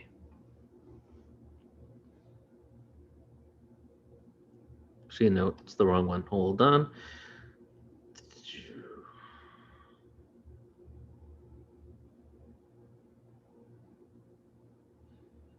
Give me a second to find it, everyone. Here we go. Dark mind, dark days to find. Lyricism crossed the line. Mental prism, a victim to the time. Zeitgeist moment, a flicker in my mind's eye. I fly higher than most, an undercover ghost. To the dead, alive and woke, we toast, raise cups high, raise vibrations, eradicate lies. Answer the question who, what, where, and why. With words that fry your brain, release the necessity for fame, ego growth, shift the frequency of both. 2 dimensions, no depth. The third one adds lungs and breath. The fourth takes us to the astral, where time exists as a fractal. And don't speak of the fifth. To the elite, I plead the fifth. Quietly raise my fist, rearrange the energy of this plane, the quantum lyricist. Spray the etheric mist and vibrate out of this density into the next. We are the ghosts of the dark worlds. The spirit of the ocean reflected in the pearls, entering Fibonacci spirals, speed picks up in this whirlpool of light with a heavenly sight. I see through densities. There are plenty of enemies to go all around, attempting to stop creations that are so profound. Will shake the top of the mound where the sermon was once said. For over 2,000 years we bled, eyes bloodshot red from the herb that I smoked to the sleeping and the woke. Don't provoke, cause the cosmic joke, it won't always make you laugh. Coming from the past to teach you about the future, I diffuse the rhyme sayer, soul slayer, conscious creator, existential innovator. One prayer is all we need to plant seeds and to live, kid. This is the planetary system that you're living in, so embrace the solar dust that you face. Displace the rust that the matrix has laced, perpetuating the rat race, fragmenting from humanity's birthplace to the third aspect of linear space. Encased in limitation, pollution, and waste, I erase this timeline. I replace the elitist bloodline. Spit fire from the chakra points in my spine, relentlessly find a way to bend back time before the dimensional decline, before when we were all one, before off our axis we were spun. That's a couple of poems that I put together there. All right, so I'm just gonna take a few breaths here before we move into the next experience. And if you guys are interested in checking out any of my poetry and spoken word and rap, you can find that on Instagram, instagram.com/I_am_resonance. But before we get into the presentation, I'm going to show you an upcoming course that my wife and I are doing together. And I'm extremely excited for this because my wife and I have done this course in person together, but we have not actually done a course online together ever. So this is the first time for us in the 10 years we've been together working on something like this online. And we've put together, from high demand, a lot of people have asked us to do it, finally moved our sound and vibrational healing course online. It's going to be a 4-week course starting on April 27th, and it goes up until May 18th. It's $99. If you guys are interested, I'll put it in the chat room. I'll put it in the comments. You can also go on online events on our website and check it out there. But we're going to go over a lot of stuff, and some of what I'm going to share with you right now will also be in here in this course, but obviously it's going to be much more expanded when we do the course. But just to read from this here, we're going to learn the fundamentals, ancient to modern history and science and metaphysics behind sound healing. So Portal to Ascension, as a lot of you may know, we are really into full spectrum awareness, right? Like hitting on every level. Some people have said, why are you calling yourself Portal to Ascension when you do events on UFOs and ETs? Well, it's all within it, right? Ascension is the encompassing word. The only other equivalent word really to that in this world where we create words to explain things would be the evolution of consciousness, right? So within the evolution of consciousness, within ascension, all the aspects, whether it's the conspiracies that have been happening, whether it's the sacred sexuality and your divine nature, the return of the divine feminine, the return of the divine masculine, ancient history, uncovering a true archaeological history, evidence of giants that existed on Earth. What are the facts of the Old Testament, the New Testament? What are the components that connect religions worldwide?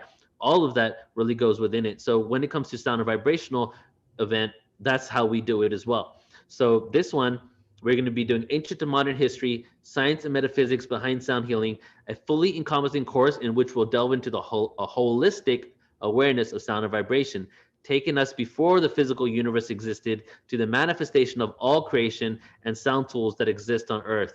And we're going to be going through ancient sites, many different ancient sites, and how they use harmonics and acoustics, and then also try to explain and see what we know about these cultures and how they could have ended up with such advanced knowledge of sound and frequency, as well as tying that into the extraterrestrial question. But on top of that, there'll be Q&A. There'll be guests there. Peter Sterling just confirmed earlier today he'll be there. There's a couple of other practitioners I'm going to invite as well to be guests here. But this course is going to be full of information. There's going to be a Q&A time every single time as well.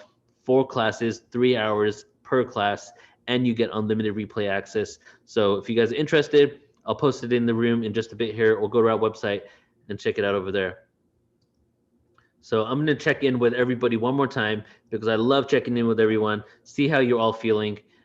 So go ahead and leave a comment if you'd like to, and I'm going to read the comments here in YouTube.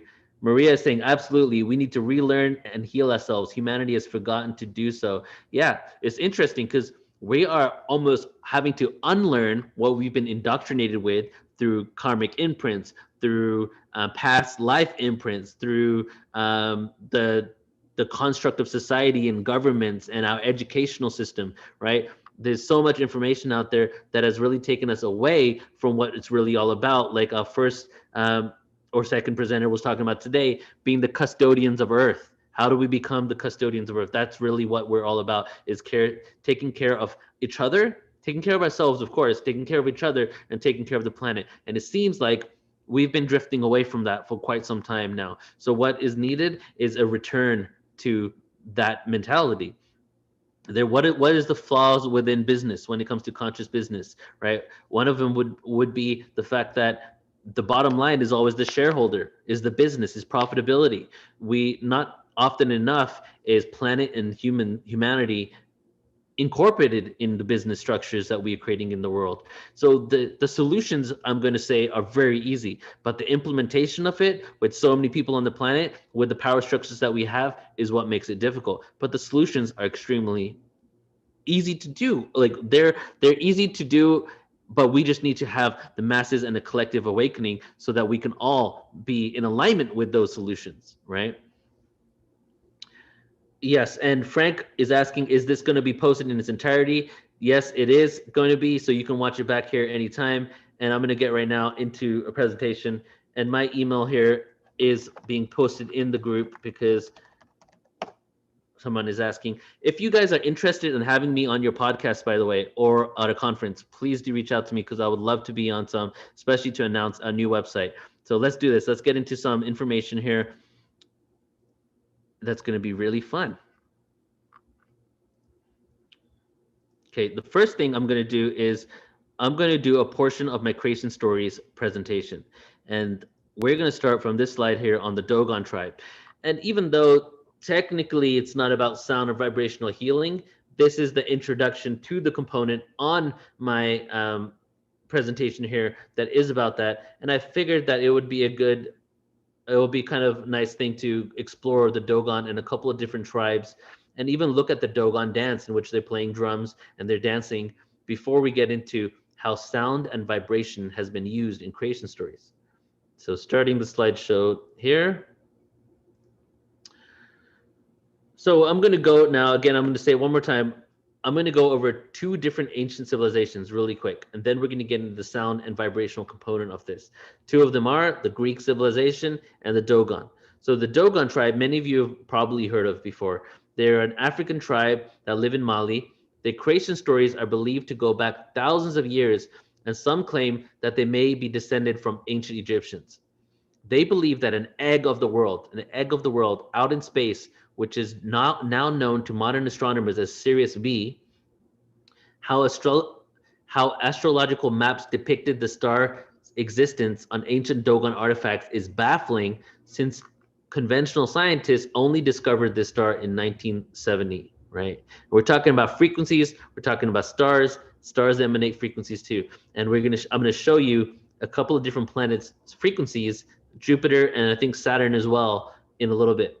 The creation myth of the Dogon begins with Amma, the god who existed before time and created the world. The egg of the world, or Sirius B, is sometimes referred to as the original placenta, which may refer to Amma's origins. So now we have here these, this tribe talking about the egg of the world being Sirius B, where we were birthed from, and was like the placenta, therefore also doubling down on the birth analogy there, which may refer to Amma's origins. Amma, that creates the earth and marries her. However, the clitoris of the earth is opposed to Amma's penis. Therefore, it is only after Amma removes the earth's clitoris that they are able to conceive 4 sets of twins. The twins are known as Nomo. One of the twins is referred to as Onomo, while the other is Ogo. Now we have the beginning of duality, guys. We have an egg splitting open, birthing us through the placenta. 2 twins, duality exists. The Nomo have the shape of the fish and require a watery environment to live, but they also have arms and legs. Ogo removes himself from Amma's womb before he's finished in order to take over creation. With no partner of his own, he mates with the earth, and that act brings disorder and chaos into the world. So that is the beginning of the duality that we have now. That is their story right there. Amma then sends Onomo to earth in an ark. Doesn't that sound very interesting? We're talking about the same story as Noah's flood here, in order to quell the chaos of Ogo, restarting the world. Ogo realizes that Onomo is stronger and demands Amma give him his placenta so he can be strong too. Instead, Amma uses placenta to create the sun, births the sun from the original constellation of Sirius. Amma gives him his placenta so he can be strong too. Already read that. Then she turns Ogo into a fox, but he continues to wreak havoc on the world. Amma then sacrifices Onoma. His blood purifies the earth. Amma then cuts his body into pieces in order to create the stars, planets, and animals. And you'll see a similar story like this in many ancient civilizations. I would say in the hundreds, something similar to this, whereas a lot of them actually talk about the cosmic egg being before creation happened. So now let's get into some frequency info. But first, actually, let me play this video here, and we're going to have a little experience of the Dogon mask dance. And this mask is supposed to be one of the beings from Sirius, what they look like, and this is their mask dance.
that actually, that dance, that celebration takes place only every 60 years. So I'm going to skip these right here because even though it's very interesting, it's not directly related to sound and vibration. But if you would like to, you can go ahead and check it out on portaltoascension.org. Creation Stories presentation is available for free there. And you can go ahead and watch this 3-hour presentation where I go through a lot of ancient stories here. But let's move forward now into let's go to the cosmic egg, right? So there's been several mythologies about the cosmic egg, including one that developed in China, begin with the splitting of in two of a cosmic egg. In the Chinese version, this is followed by the growth of a giant whose limbs eventually form the observable world. A dismembered giant features also in the Germanic or Norse account of creation. In the Germanic version, though, it begins with a magic emptiness, one of the most characteristic features of creation stories, complete emptiness, void. The Hebrews imagine a first moment when all is void, with darkness on the face of the deep. In Greece, the story begins with chaos, meaning a gaping emptiness.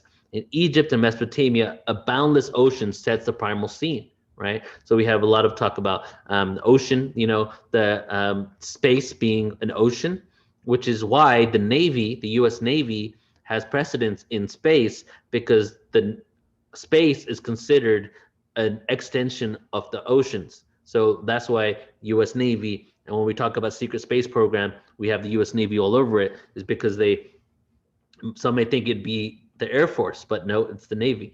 So the cosmic egg, this is interesting component because we have the void, we have nothingness, right? So what is the void? It's the stillness. It's what we were talking about earlier. It's the silence. There's no sound. And then all of a sudden there's this explosion, right? That's what conventional scientists say. There was an explosion. How it exactly happened, and if it was an explosion in the way that we would think an explosion occurs, we don't really know. But this sound occurred, and all of a sudden an oscillation out into the cosmos, a ripple, whoa, whoa, whoa, whoa, whoa, whoa, whatever you want to call it. This frequency just started emanating out, and all material matter and all land masses and all creation and all physicality and dimensions started being created from that. So we have the stillness that came before the sound. And then all of a sudden, the cosmic egg cracks into two, creating duality, chaos, and order, starting the process of time. The cosmic egg. In ancient Egyptians, they saw the cosmic egg as the soul of the primeval waters out of which creation arose. In one story, the sun god emerged from a primeval mound, itself a version of the cosmic egg resting in the original sea. And then we spoke about the Chinese one. In the Satpatha Brahmana of India, it contains the story of desire of the original maternal waters, desire to reproduce. So I need to say that part again. The desire of the original maternal waters, maternal creation, the beginning. No, it's talking about a feminine energy because we're giving birth. Desire to reproduce. Why are we here? We're here to experience. Why did Source want to send us here in the first place? In order to experience and clock in these experiences with Source. Why is there infinite experiences, infinite dimensions, infinite realities? Because all experiences are valid and matter and happen. Everything that can happen, will happen, should happen, happens all the time simultaneously. So it's the desire to reproduce. Through a series of prolonged rituals, the waters became so hot that they gave birth to a golden egg. Here we go again. Eventually, after about the time it takes for a woman or a cow to give birth, the creator emerged from the egg and creation took place. Within this egg typically resides a divine being who literally creates him herself from nothing. So in a lot of stories, we have a divine being that lives in the egg and is kind of put out into the cosmos, into our universe as it cracks open. In Finnish creation epic, the Kalevala, the world is created from fragments of an egg, fractal fragmentation. We're talking about sacred geometry here, laid by a duck on the knee of a primordial sea goddess. And then in Zoroastrian tradition, we have this individual, this god here, Ormazad, created the world from a chaos. He gathered the turbulent material and formed it into a great egg. From the upper part of the shell, he formed the sky, and from the lower half, he formed the earth. He then filled the lower part of the shell with the primeval waters again and set the earthen disk on top of it. And there's just a few more here that I'm going to skip over. And then, of course, in science, what is the science creation story? Well, cosmological models within science might maintain that 13.8 billion years ago, the entire mass of the universe was compressed into a gravitational singularity, the so-called cosmic egg. So this is from conventional science, peer-reviewed science, NASA, all of them. So what are they calling it? What do they call the Big Bang? Well, believe it or not, they also call it the cosmic egg. And they took it from the scriptures that have called it cosmic egg from so long, from which it expanded into its current state. So what is the number one creation story in the world? The Big Bang. The Big Bang is a theory, right? It's a creation story. It's no more valid than any other metaphysical creation story. So now in metaphysics, what is the story of metaphysics that connects to that? Well, there was a cosmic egg, which represents potentiality. The cosmic egg, infinite mass. Everything within the cosmos, everything that will ever be experienced in this universe, in every dimension, in this tiny singularity over here, it's extreme potentiality. It is the pre-creation held within the chaos, waiting to become the cosmos. This duality then sets up a conflict found throughout the world mythology, the duality of chaos and order, good and evil, light and dark, love and hate.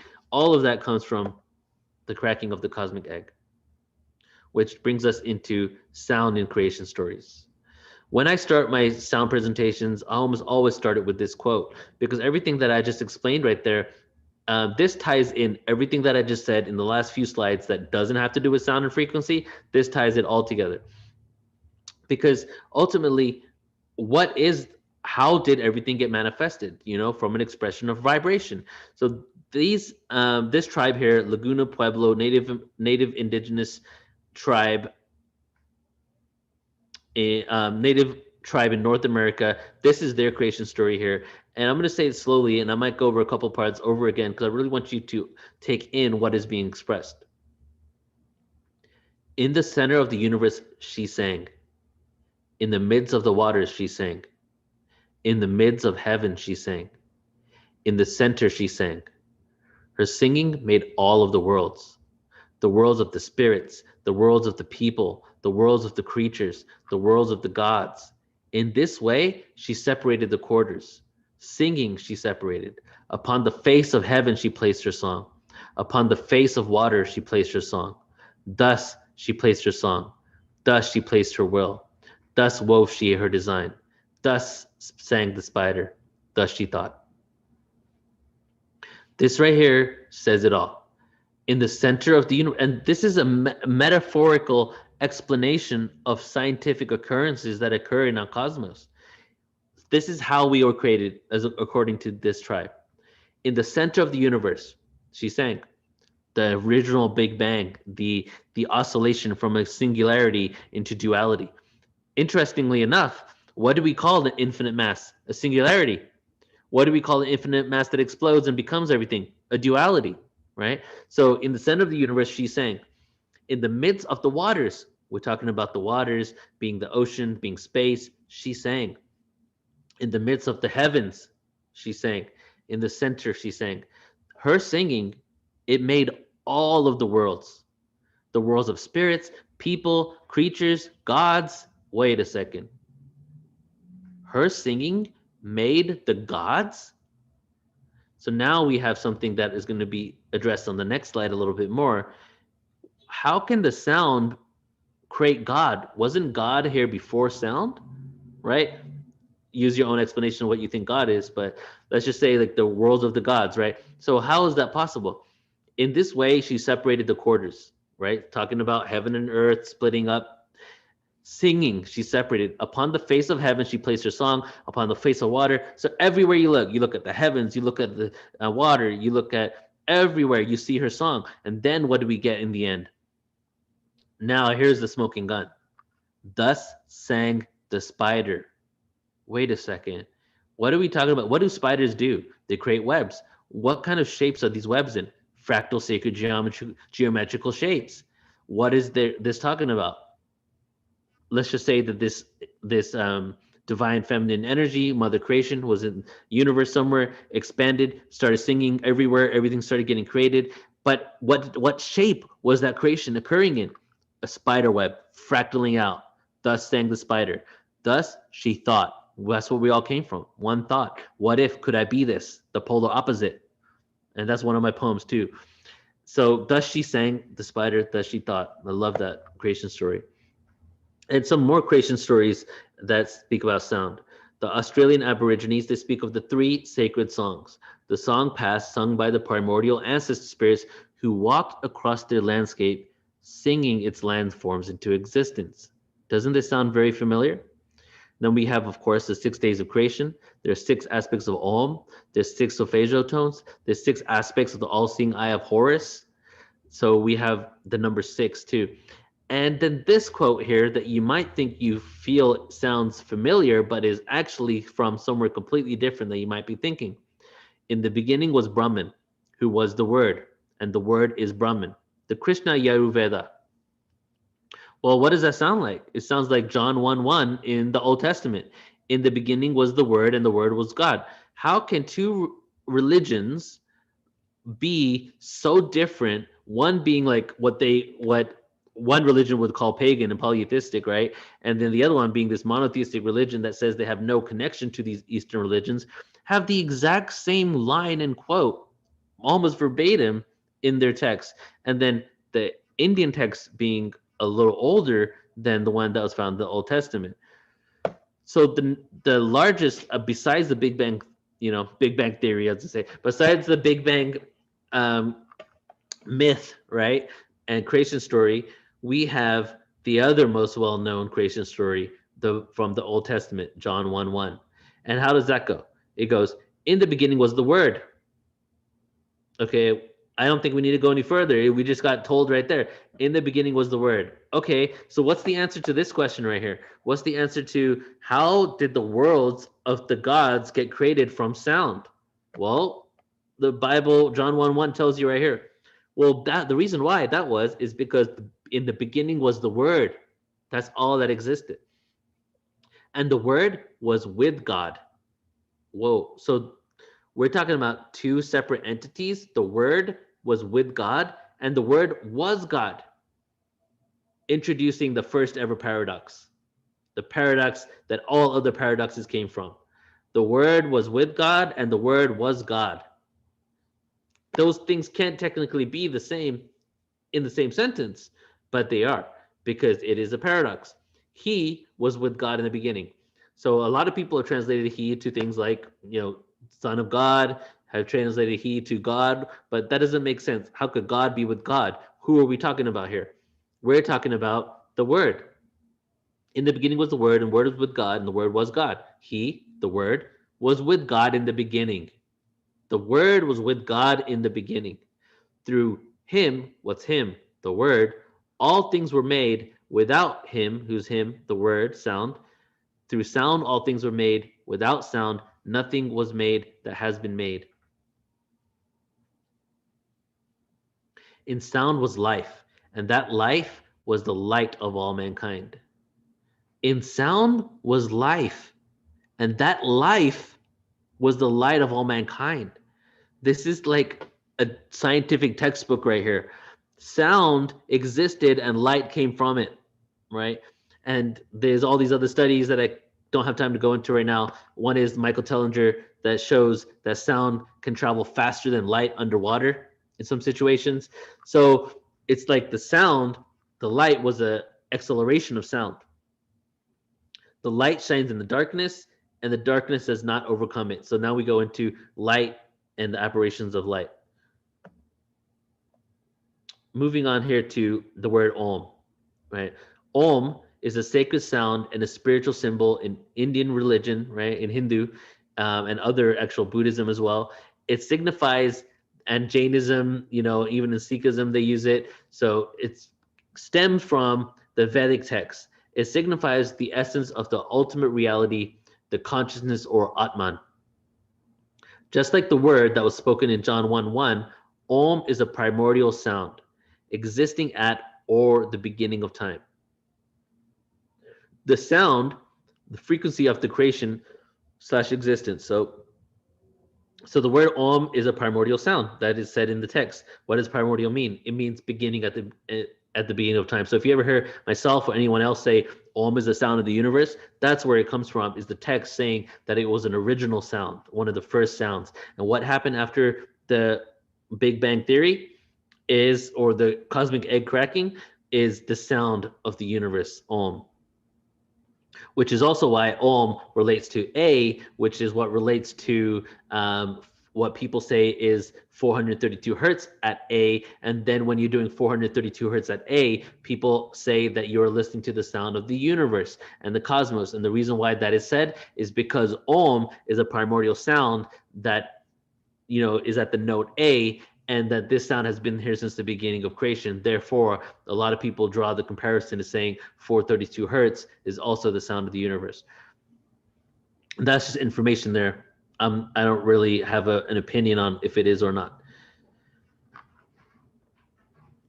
Through him, all things were made. Okay, so we've done that part. All right, so that's the end of this presentation here. I do have another one, but I'm going to check in on time, see how everyone's doing. If you guys have any questions, please do go ahead and ask them right now. And Christopher's saying, so when you say sound or Om, it's meaning frequency. Yeah, so when you're saying Om, you're just emanating a frequency. That sound may have instigate and activate certain parts of your body. The jury is out, or maybe it's not, on what parts of the body really get activated. Maybe it's your pineal gland, third eye, because that's what it's said to do. And then, but it's no different than other tones, except for maybe it actually harmonizes and activates a different part of your consciousness. So when we're doing A, for example, if you guys want to leave, maybe make a comment in the chat room and let me know, when you were doing the chanting, were there certain parts of your body that you felt it in? And let me know in the chat room, if you can, where you felt it. So for example, A, where did you feel that? E, I, O, U, okay?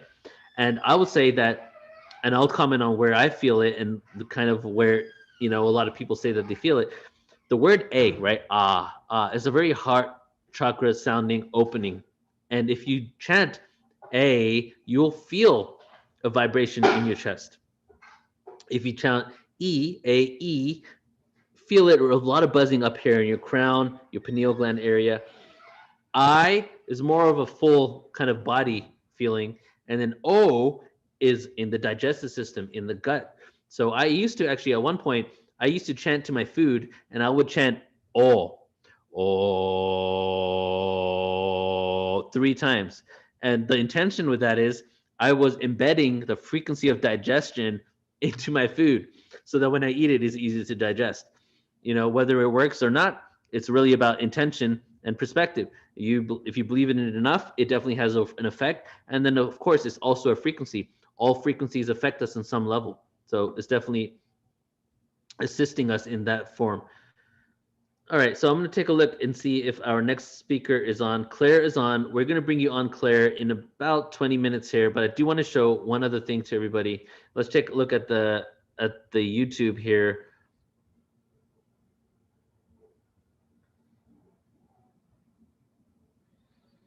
Yeah, I have some comments. And God is divine. Yes, that sounds great. I would love to be a part of your event. You can go ahead and email me. Here's my email right there. So please let me know. And what we're going to do now is one more presentation. And this time we're going to talk about extraterrestrials and frequency, right? So let's do this. A comment that I would get often, or at one point, I actually was told, can I create a presentation on this, or can I create an article on this? And what the article was what does meditation and vibration have to do with aliens and UFOs? And that's a pretty good question, because unless, you know, over here, we already know they go hand in hand. But if you're not in the know or not into this reality or go to these type of events at all, how are you going to think like, oh, the UFO that just got shown on CNN about the pyramid UFO that the Pentagon just decided to tell everybody that is actually a legit thing? What does that have to do with your consciousness and raising your vibration? Well, the reason why is it's a frequency game. right? When we're talking about UFOs, we're talking about vibration and frequency. When we talk about the spirituality of these beings, we're talking about them having technologies that can manipulate and shift vibrations and frequency. So it becomes a very spiritual topic when we talk about not the nuts and bolts reverse engineering craft that maybe the governments are doing, but when we start talking about who are these beings, where did they come from, how did they get here, and are we connected to them at all? So we're going to start at this slide. Where is ET, right? Why can't we see ET? Some people have said in the past, why did they not just land on the White House lawn? Why don't they come and help us? You know, why don't they save us from ourselves? You know, if they're out there and they're so advanced and they love us and they don't want to like destroy us or eat us or anything, why aren't they here right now saying, hey, we're here and let me help you out? Well, if they are everywhere, why can't we see them? Okay. Well, the reason why I would say is it's a frequency game, right? That within this reality, we have limitations that are third dimensional, third density limitations. However, we also have the ability to transcend them. And part of today's event is transcending that through vibration and sound. You guys are going to be very I'm very excited, and you're going to be very blessed to have Claire, who's coming up next, who's going to really be bringing it home to this awareness. Because after I share this with you, we're just going to let this sit there, and then we're going to get back into sound and frequency, you know, for the next prisoner here. But within this reality, we can transcend limitations, right? We have, I feel like every one of our chakras is a dimensional portal, and we have 7 within our bodies, an 8th one lodged above us, and within our own bodies, we're able to reach 7th dimensional awareness. And then ultimately our bodies are able to connect to all 12 dimensions within this universe that are able to help us become like 12th dimensional beings living in a third dimensional reality. And the reason why I say that is in this world, we have some limitations, such as humans can only hear between 20 kilohertz and 20 hertz and 20 kilohertz. Might seem like a wide range, but there are frequencies below that. There are frequencies above that. So we can only hear that range. We can only perceive and see the visible light. Some light we cannot see. So not only is there only certain lights, like all of this stuff has different reflections on it, right? And I'm able to see a bunch of stuff. But there are also frequencies that exist that we can use, but we cannot see, such as ultraviolet, right? Or other frequencies that we're using. Radio frequencies is a frequency, right? We can't see it, but we're definitely using it. We're even communicating to other beings, trying to communicate with them on other planets using radio frequencies. Some light we cannot see or manipulate, but definitely can be proven exists. So therein lies the illusion. We now know things exist that we can't see, things that exist that we can't see and we can use, things exist that we can't see and we cannot use because we don't know how to tap into it. We have about 400 different types of scent receptors as well. So we can detect at least 1 trillion different odors, but they are more. So all of these are, for lack of a better term, limitations in our ability to experience consciously things that are out of these frequency ranges. Mainstream research, meditation studies, and studies of plant medicine experiences show that these boundaries can be broken when we stimulate and activate other parts of our brain, possibly even our DNA. So, and a little quote that I put there at the bottom is that I made up is when we shift our frequency, we can see. I don't like to say higher frequency, lower frequency, because that higher, lower is just a construct of what we've created within our language on Earth. Whether it's a higher frequency or not, who knows? Sometimes it's just a harmonic frequency and a disharmonic frequency, if not all the time. For example, the Schumann resonance, it's a good frequency. People can use it. People do earthing with it. There's earthing mats that have the Schumann resonance, but it's not a very high frequency. It's like a single digit number, right? So using the word high vibration is a metaphor. When you use it, realize you're using it metaphorically. It's not like 1000 hertz is going to heal you better than 345 hertz. It's about the harmony, the harmonic within that frequency, right? And a good example of the fact that we can only that we perceive specific frequencies are these images here that you may have seen before. This one's the Crab Nebula, very famous. But if you were out in space right now in the same position as wherever that picture was taken, had the same ability to see that far and take a picture, guess what? You wouldn't see this. It would be much darker than what you see right here, if not completely black in some areas. The reason why is that these are color enhanced based on the frequency of the gases that is in the nebula. Our eyesight, we cannot see all those frequencies. We have a specific frequency range. But the telescope, we've created instruments that can see light that we cannot see. How amazing is that? We've created instruments that can see light that we can't see. What's next? Maybe something where we can see ET, right? So like when you're looking at this, you're looking at something completely different than what it actually looks like to the physical human eye. So our pictures of space include colors on a light spectrum that we cannot see. Also, some images include colors that are correlated to sound frequencies rather than light. Sometimes the sound frequency that is emanating from it, the vibration, they've translated to a specific color, and it's not even what we are actually seeing. So our view of the cosmos, some of these dreams that we have, I'm sure someone's dreamt about going through the Crab Nebula before, are really based on what we are being shown rather than what is really there based on our frequency. And it gets back to the whole component of why I'm expressing this right now is frequency. Why can we not see ET?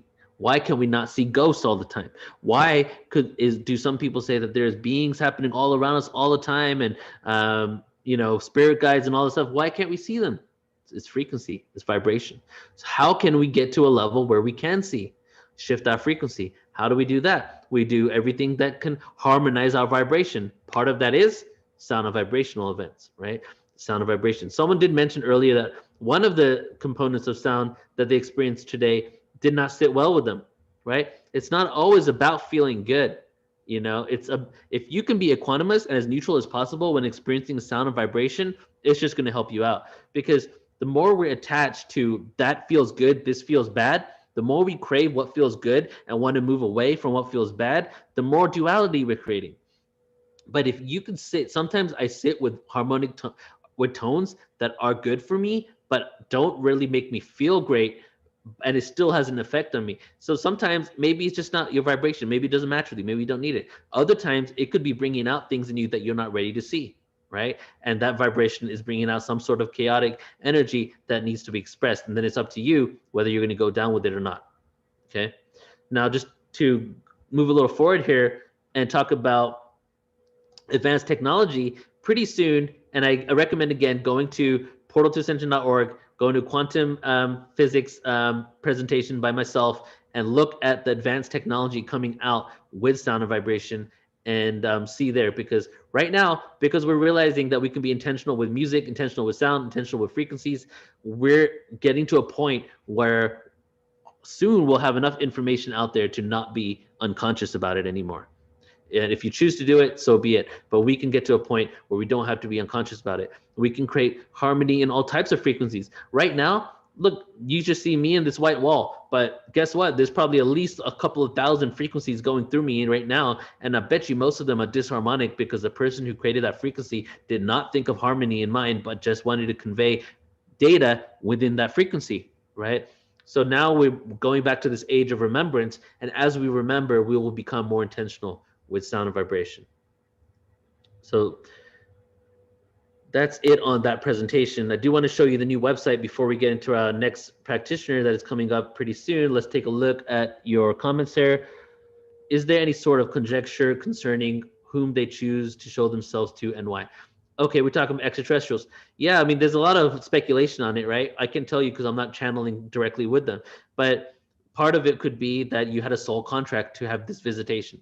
Another one could be is many times people who visit and get connected with or get a contact experience or an abduction experience actually are interacting with other versions of themselves, an ET version of themselves. So it could be soul contract, it could be family bloodlines, it could be that it's just yourself checking in on yourself. It could be that you meditated and focused your energy and intent on connecting with these beings that you did it. So there's many different ways in order to have that connection when we're talking about celestial beings.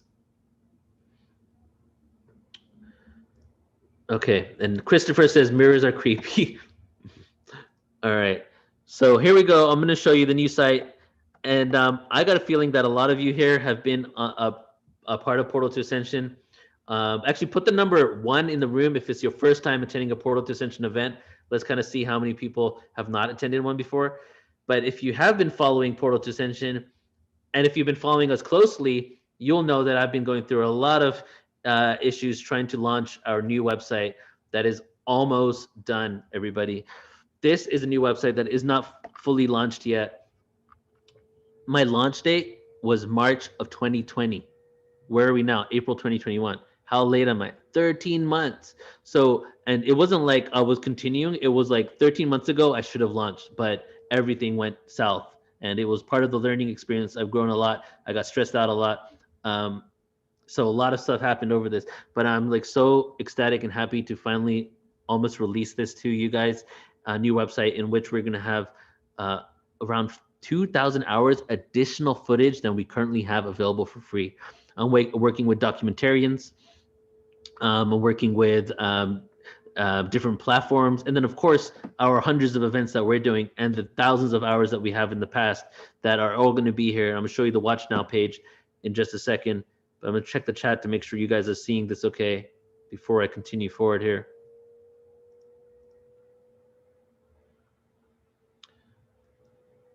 Christopher, you said, where's a good place to start with the information? Do you mean mine in particular, or are you talking about just the website? Because go ahead and clarify that and I'll tell you. So check it out. This is how it looks, everybody. So we have, people can sign up there. Most of you are probably all signed up already. And then you get your login. You can go to the Watch Now page immediately. Upcoming events will be featured here. There will be the presenters. 4 presenters will be featured there. But if there's more, I'll tell you right here. If it's an individual sound event, it'll be 1 presenter image here. I'm just going to go through it, show it to you. Sorry if I'm going fast, but I'm excited, and I also want to move on to the next thing. There's a calendar here, upcoming events, and of course our articles. And this is how our online events page is going to look. Still got some things to be done here, but check it out. We now have everything not only listed right over here where there's 3 pages of events already listed here, quite a few events, multi-day events, workshops, conferences, but also by section, True World History upcoming events. And then you can go even deeper into it. Oh, True World History, Ancient Technology. Oh, True World History, Asian History.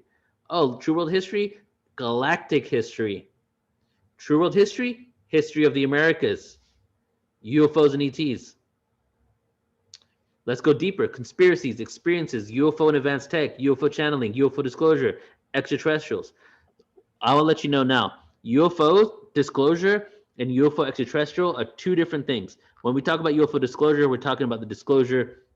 A lot of that stuff has to do with world government, secrecy, and all that. When we talk about the extraterrestrials, we're talking about the beings, the races, the galactic history, who they are, and why they are here, and what our connection to them is.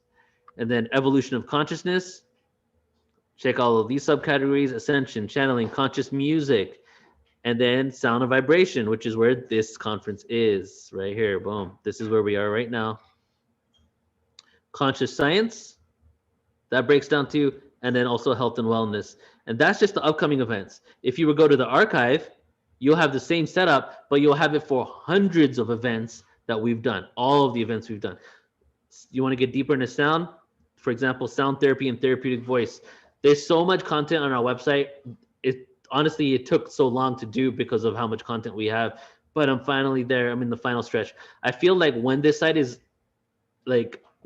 happens, I'm going to transcend to another dimension. Like it's going to be game over.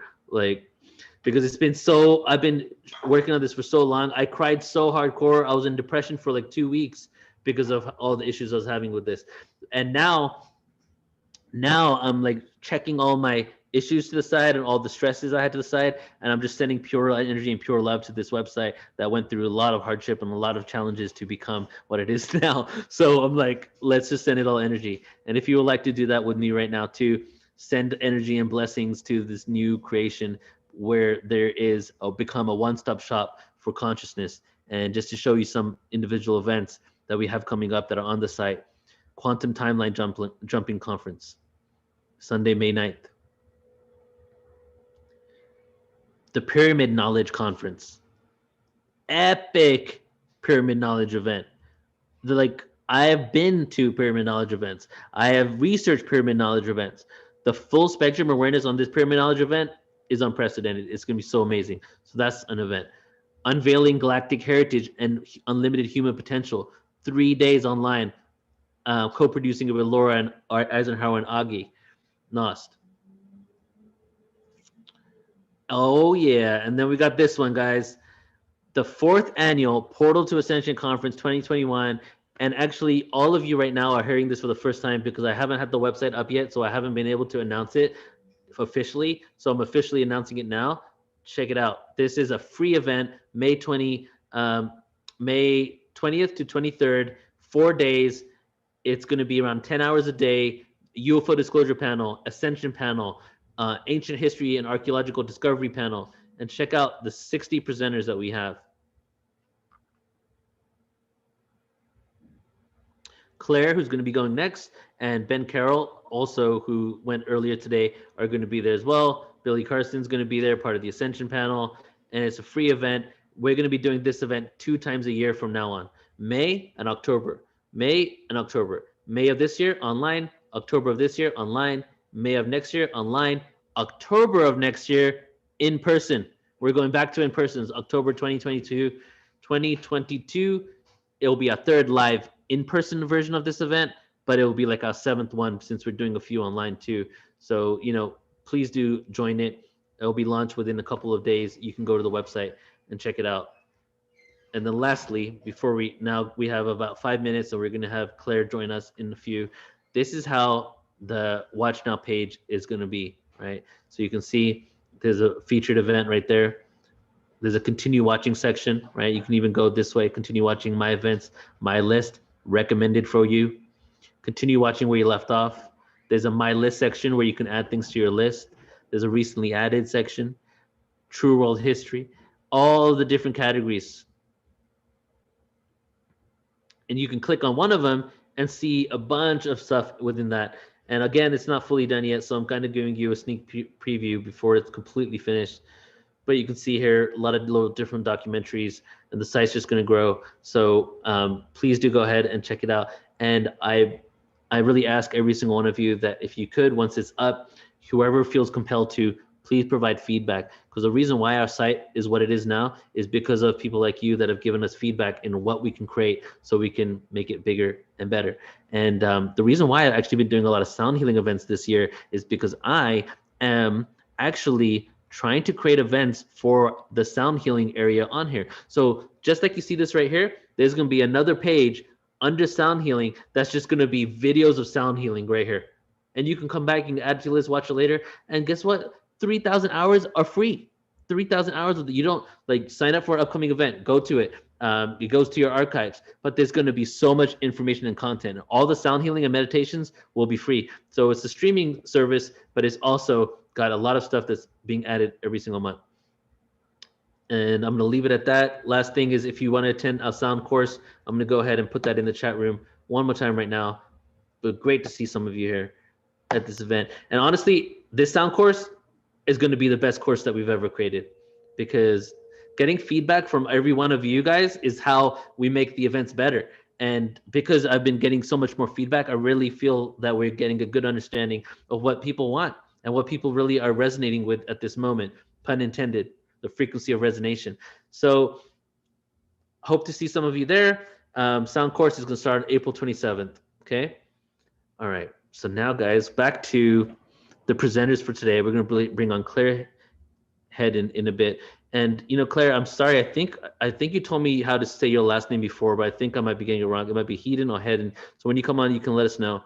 But I'm gonna do a little meditation. A little poem here, a meditative poem, and then we're gonna bring Claire on immediately after that. And Claire, I'm gonna give you sound in just a second here, okay? So this one's called The Fifth World. Meditate and levitate. Waves of frequencies resonate higher. I'm connected to the provider, source of cosmic energy. We're going to be one single entity, expansion remedied, oneness must breathe, exhale and let free, consciousness to be, experiences of you and me.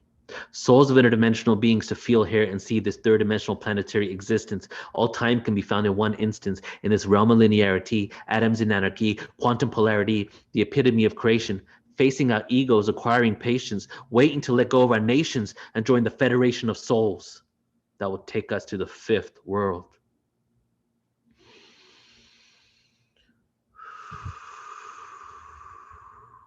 I love you all.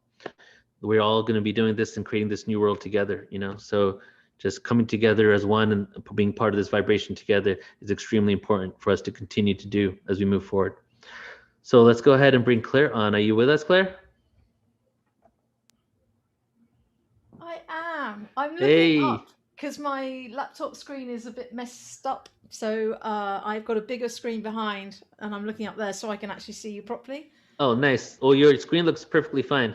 Good. Oh my gosh. Neil, I am so thrilled to be coming on right after you. I have to celebrate you 100,000,000%. Thank you. You have so much energy, so much passion, and who you are. It was so nice to witness you, like just see you kind of in your thing, hear what the incredible amount of territory that you've covered, and I know you've done it because you just love the cosmos. Yeah, exactly. It's the most, I have to check myself every now and then when I get stressed out to realize that how blessed I am to be doing what I do, you know, and be able to share what I'm passionate about. It's wonderful. And that site, I've just been working on my site, and yours makes mine look like a 3-wheeler tricycle. I love your website, actually. Well, actually, but I'll show you a little bit later. I'll show you because I've had someone working on the homepage, and it looks like really spectacular now. If you liked it before, I haven't done the switch over yet. We're doing a few final tweaks, but I can still show you that homepage. Yeah. Share it with me. Share it with me later through email. I'd love to see it. Okay. All right, Claire, it's all yours. Okay. So I'm going to put my headphones on so I don't get feedback. Hang on.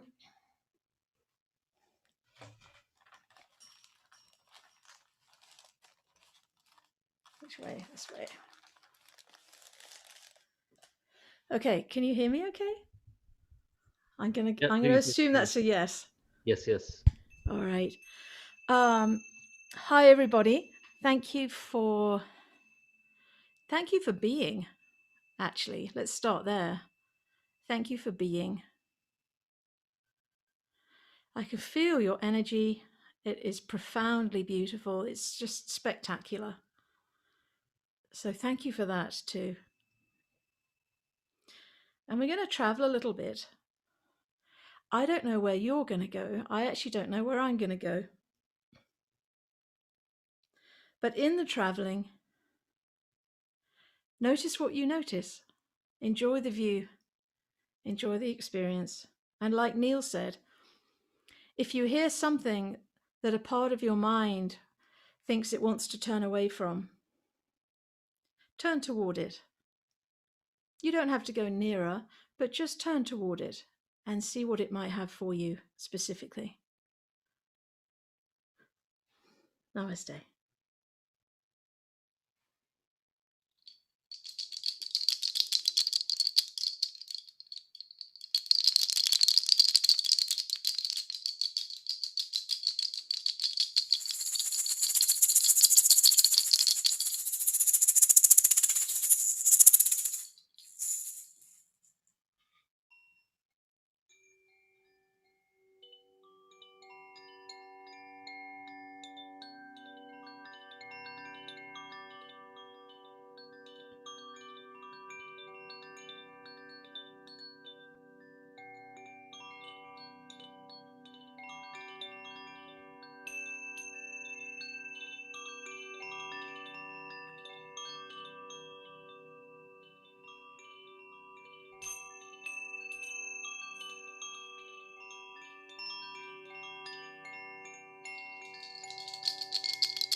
and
Just breathe.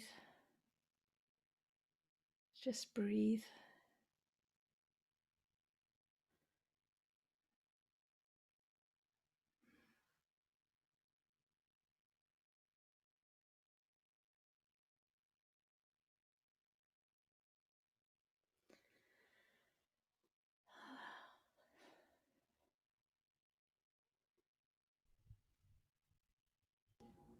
Beautiful, Claire. Thank you. You're so welcome. I actually don't know how long, if I was like short, long. Oh, you have time. You still have time left. Ah! Did you want to keep going, or do you want to maybe say Well, something and share I some more would- stuff? Yeah, I'd like to Mhm. see if anyone has any questions of any nature. Let's see Mhm. that. I really liked because obviously I only got to experience the sound healing at the last conference, and so I didn't have anything else to really like, that was what I was comparing this one to, but it was so unique and different from the other one. So the range of expression that you have, like, I don't like to label things, but like last time I said elemental because I had this elemental feeling, right? Yeah. And then this time I had this ancient Eastern wisdom kind of energy from it. And of course, it's got to do with the way you're singing and your instruments. But I love the fact that you have such a wide range of style.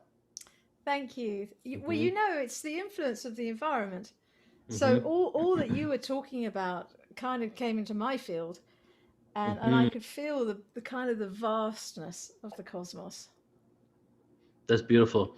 So we have a couple comments here. Let me read them out. Okay. Oh my goodness, that was so incredibly beautiful. Thank you, truly. Uh, Christopher felt nature. Hmm. Oh, the loved one that passed on. I wonder if that was like nearer the end because I was listening for something. Hmm. So what do you do full time? Are you creating music? Are you doing sound experience with people one on one? What is it that you actually do? I do a few different things, of course. Hmm. So I'm on Insight Timer. I help people develop their voice. I have a workshop that I'm co-facilitating with a colleague. She's an elder to me, Hmm. um, but that's in embodied activism. So voice your truth, and Mm. so that feels like the space I'm in is to really support people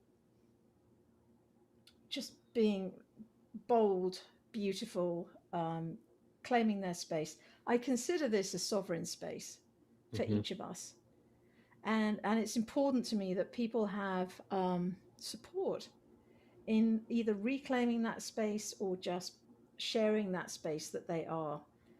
So I have taught as a visiting. I'm an artist, a multidisciplinary artist, and a healer Hmm. with a background in consciousness studies. So when I was like from 2000 to 2004, I did a master's degree in consciousness studies. And at a certain point, I'm like, can we just do consciousness? Do we have to keep talking about it? And I was a singer songwriter, and over this kind of trajectory of time, it's just I want to get beyond the stories because the stories are really helpful for as long as they're helpful. So I was doing all this personal exploration through songs with words and stories. And it's like, but I want to go behind the stories. I want to go into numinous space. That's my hangout place, is numinous space. That's so beautiful. We have some more comments here. Someone said they felt self forgiveness, Oh, and then another connecting with nature. And that's interesting to note, of course, is that everybody's going to experience sound completely differently and go a yeah, different route. Even if yeah, you're playing, say you're playing a crown chakra bowl, right? And you're playing it over and over, and the whole purpose is to open the crown chakra. It's a frequency that's permeating through your entire body, your entire being.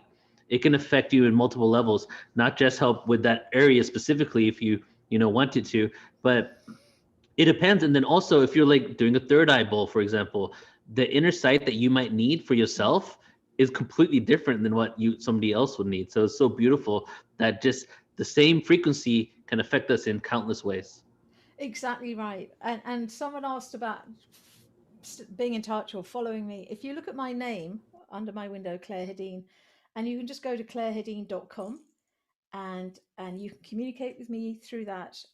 You can subscribe through that. I'm slightly irregular around sending emails. Not emails, newsletters. So yes, that might be a good thing for some of you that you're not going to get blasted with lots of them. But there's sort of this ongoing ambition to do more. Do you want me to sing? It's actually not a mini harmonium, although they are related. It's a shruti, shruti, shruti. So they're, as story has it, the English, when they did their extended stay in India, they took over this instrument, but it was much bigger and it had legs. And over time, it evolved into what it is now. And somehow, and I'm not sure how, the Chinese had some say some contribution to its evolution. And I think typically in Indian music, it's used for tuning. It's not considered like the highlight. And I think it might be, I'm curious about that, because for me, it's like I play the piano, you can see my piano here. But to be able to just play a drone so that you don't have to worry about technical issues and you can just travel, to me, that's the priority, is to be able to travel. And I have to do a lot more rehearsing to be able to do that on the piano. Otherwise, I get stuck in my mind worrying I'm going to play the wrong note or something like that. My sister, she went to, she did like Kathak dancing. Are you familiar with Kathak? It's a type of dance in South India. It's like da da da da da da. It's like it's called Kathak, right? And they use the sound of the harmonium, but they have a device that just plays it on repeat, right? And it's what you just said. Basically, it's a sound. It's beautiful, but to them, it's like almost like their drums. Yeah. You know, keeping everything in rhythm. Yeah, yeah. And I think it might also relate to them tuning to each other, although you can only tune so far because you can't really tune a shruti. Yeah, that makes sense. But the other thing I do is I teach people how to appreciate, identify, and work with their own energy field. And I think that's a really substantial thing to be aware of, is our own energy field and the way it's our interface with the cosmos. So it's how the universe talks to us, but through our psychology, through our physiology, through our heart. So there's this ongoing conversation with the universe. And so when I sing, someone's been asking me recently, how do you just suddenly go right there? And it's a really impossible question to answer, but I think I might be thinking of an answer right now. I'm so in love with this planet. I'm so in love with this cosmos. I have so much respect and so much gratitude that I'm here at all. And I think because that's an ongoing prayer and meditation, when I open my mouth to sing, it's like right there already. So I suspect that might have something to do with it. Yeah, definitely. So we have a question from Manifested Thought in YouTube asking, when and how did you get into this style of song? Showers, bathrooms, hallways. Yep. So I was performing as a singer-songwriter, and I can't remember. I think it was Ben Russell that mentioned that he was horrified at the idea that he'd ever share his sound healing explorations. And for me, I was horrified at the idea that I'd ever share my songs, which was my sort of first point of entry into being a performing musician. But I think I just really liked that meditative place I could get to if I was repeating a pattern on the guitar, and there's something very inviting about it. And I just started to experiment and explore, and I think that's if anyone was asking for advice, which they're not necessarily, but I'll give some anyway, is to just explore and treat everything new as an experiment. Because it kind of takes you out of this realm of, am I getting it right? Am I getting it wrong? If you just become Alice in Wonderland and you go down that rabbit hole and you explore, I mean, if you think about other things you do, you don't question if you're doing it the right way. If you're doing research, or if you're falling in love with someone, or doing anything, there's a way we have where we just assume that we're doing it well enough or okay until something tells us otherwise. So I'm thinking that to treat music as your friend and to treat your spirituality as your companion, and just be in dialogue with it. Don't be intimidated by it. I mean, we use this sort of large scale terminology, don't we, like cosmos and universe, and it is pretty large, but the fact is that's all in here too. So it's just a mirror.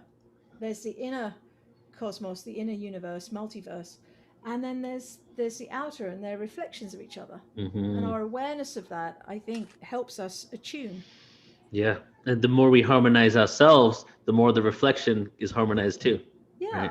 Yes. Yeah. I mean, typically I know when I'm kind of messing up a bit, like maybe I've got stuck on an idea, because things will start to just frustrate or go wrong, just little things, can just go wrong in a day, nothing major. And if that flow isn't happening, then I know there's something for me to spend a little bit of time with, just asking, paying attention. And then it smooths out a bit. So there's an I, a me in each of us that just wants some empathy, some attention, some noticing. That's all. Yeah, for sure. Thank you so much, Claire. I feel like maybe we should have a talk on my podcast, just you and I, because That'd be fun. I have talking. everything that you said. There's 10 questions to follow. So we'll have a chat later. I'd love that, Neil. And thank you, Claire. I appreciate so much. you. Thank you so much for inviting me. I know You're very I welcome. prodded you, but it's so nice to be Oh here. no, I appreciate that. Thank you so much. Oh, We'll be in touch good. soon. All right, bye-bye, everyone. Okay, take care. I'm glad you got Claire back, Neil. She was good, huh?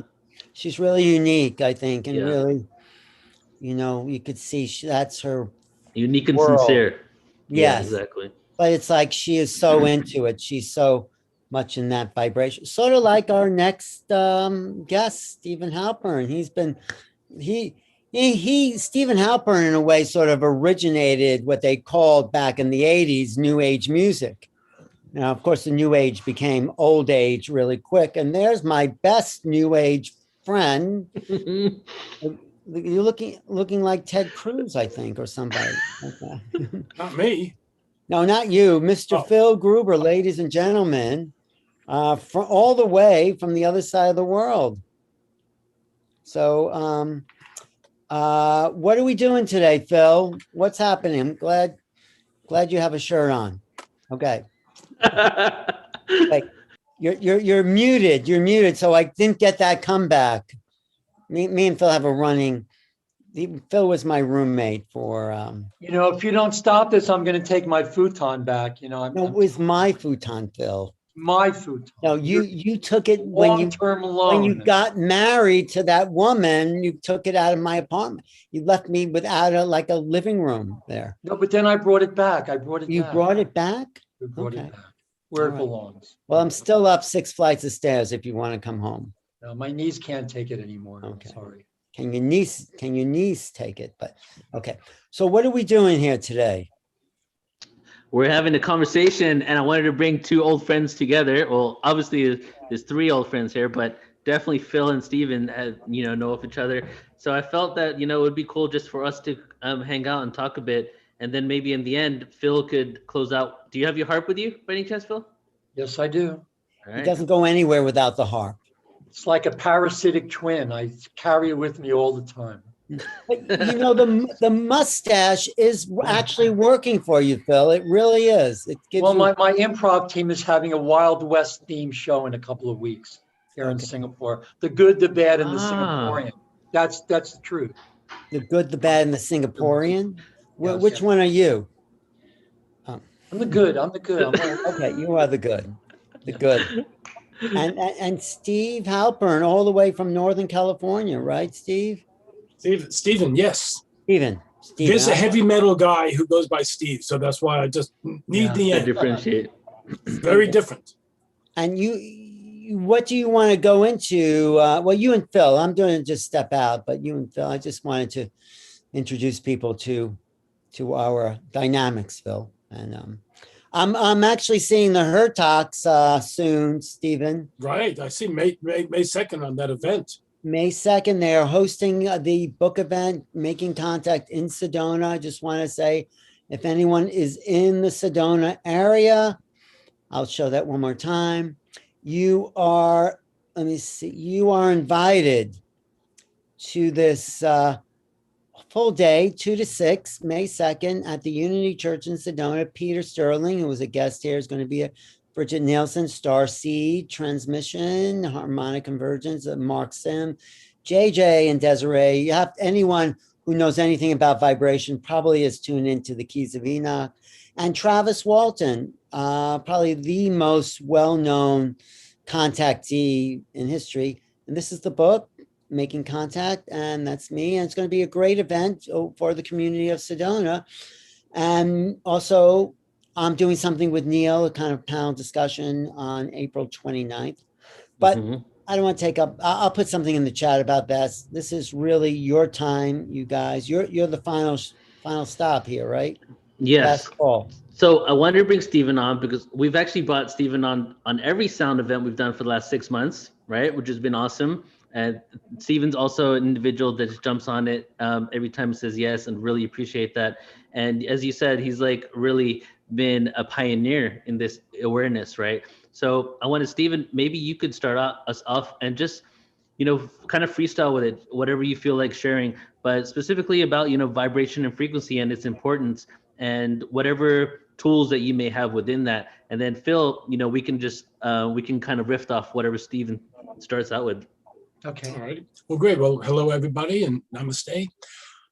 I'd like to just begin with just a little bit of historical background. Before I tuned into my own channeling and tuned into my own muse, I had been studying ethnomusicology and cross-cultural manifestations of healing and higher consciousness with music, and was able to set up an independent study program in undergraduate, and then which also got me turned on to the work of Edgar Casey and Hazrat Inayat Khan, two great authorities that everybody involved in the field should know about, particularly Hazrat Inayat Khan, the mysticism of music, etc. And was, at the time, I had dropped out of thinking I was going to be a sociology professor, which followed after I was dropping out thinking I was going to be a dentist when I got to college, and had dropped out of anything dealing with science. But when I was recording a jazz rock album with my 8-piece jazz rock band in New York in 1969, we had one of those terrible producers in the studio when we came down from Buffalo that blew the band apart the end of the session. And I had 2 weeks where I didn't have to go back to Buffalo. And I was able to hop a plane, come out to California, check out the jazz scene, because I was a trumpet player and a guitar player, learned all the rules and could play fast and high and do all the heavy technical stuff. And some people who picked me up when I was hitchhiking from San Francisco to Santa Cruz told me where I really wanted to go was to this place up in the mountains outside of Santa Cruz. Bottom line is, I showed up at the side of the road by 40 mailboxes, just as a staff member was coming out from a place that was like Esalen Institute, mistook me for a job applicant and asked me if I wanted the job. I said, sure. You know, you're offering, I'll take it. He says, come back in a couple of hours, meet the staff, and you could walk down the road. There's a place, there's a redwood, a sacred redwood grove. So not knowing what lay in store, I walked down the half mile to the road, could feel my fingers buzzing, get into the clearing, which was a meditation area, had been used by the Native Americans and many New Age groups, and suddenly was thrust into a deep meditation where I started hearing the music that I've been playing ever since. And I heard it on a piano, on a keyboard sound. It was a celestial sounding keyboard that sounded like tuning forks, but played by a keyboard. And what I heard in one of the very few times that I heard in my mind's ear was, this is the music that you've been seeking to know about. This is the modern echoes of what Casey was talking about in the ancient healing temples of Egypt, in the healing temples of China. Your job, your mission, and it was interesting hearing Peter talk about this, you know, when he got his initiation 25 years later, your mission is to take this out into the world, share it with others, help them make their soul connection back from their own in essence through music. And that was confirmed for me 3 years later, after I met Dr. Hertak. I was a member of his first meditation group in Northern California. And one of the leaders of that group, Della Heidi, was a psychic. And part of what she did was to connect people with their guides and their angels and their spirit guides and their masters. And I got told the same thing. So I started having a major life shift. Going, okay, if several people are telling you the same thing and they don't know anything about you, and this is something I've always been interested in, but there is no place to do research on this, what do? Well, I started sharing the music with people, and one of the people that I shared it with was Dr. John Lilly, who's famous for his work with the dolphins and consciousness, and another one was Dr. Stanley Krippner. And both of them said, if you want to really know if your music is really healing, you need to do research. You need to do biofeedback research, brainwave research. And I was starting to get involved with that. And one of my other mentors, Dr. Irving Oil, said, there's something even better now. The first apparatus that can photograph the aura, the human biofield. So suddenly, just through a matter of cosmic coincidence and synchronicity, I have a chance to do research, the first research ever on music with biofield cameras, Curlian photography devices. And in that research, we found out how powerfully healing the music that I ultimately released on first Spectrum Suite and then Chakra Suite, which just to listen to it automatically resonates in sequence your vibratory centers, your chakras. And in 1975, when I released my first album, stores would say, chocolate, what flavor? And other stores would say, this is too far out. Give us a name. We don't want chakras. Since I was dealing in the world of science, I was dealing with the electromagnetic spectrum. I said, okay, we're coordinating colors and chakras and sound. We'll call it the Spectrum Suite. And that's how I came out into the world.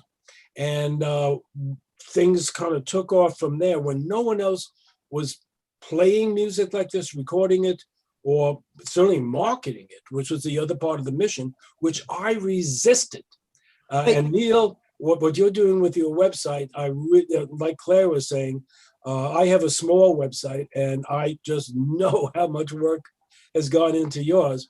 But I also had a meditation. As I was a starving artist in 1976, I heard the voice again, one of the very few times, learn business, learn to love business, or starve.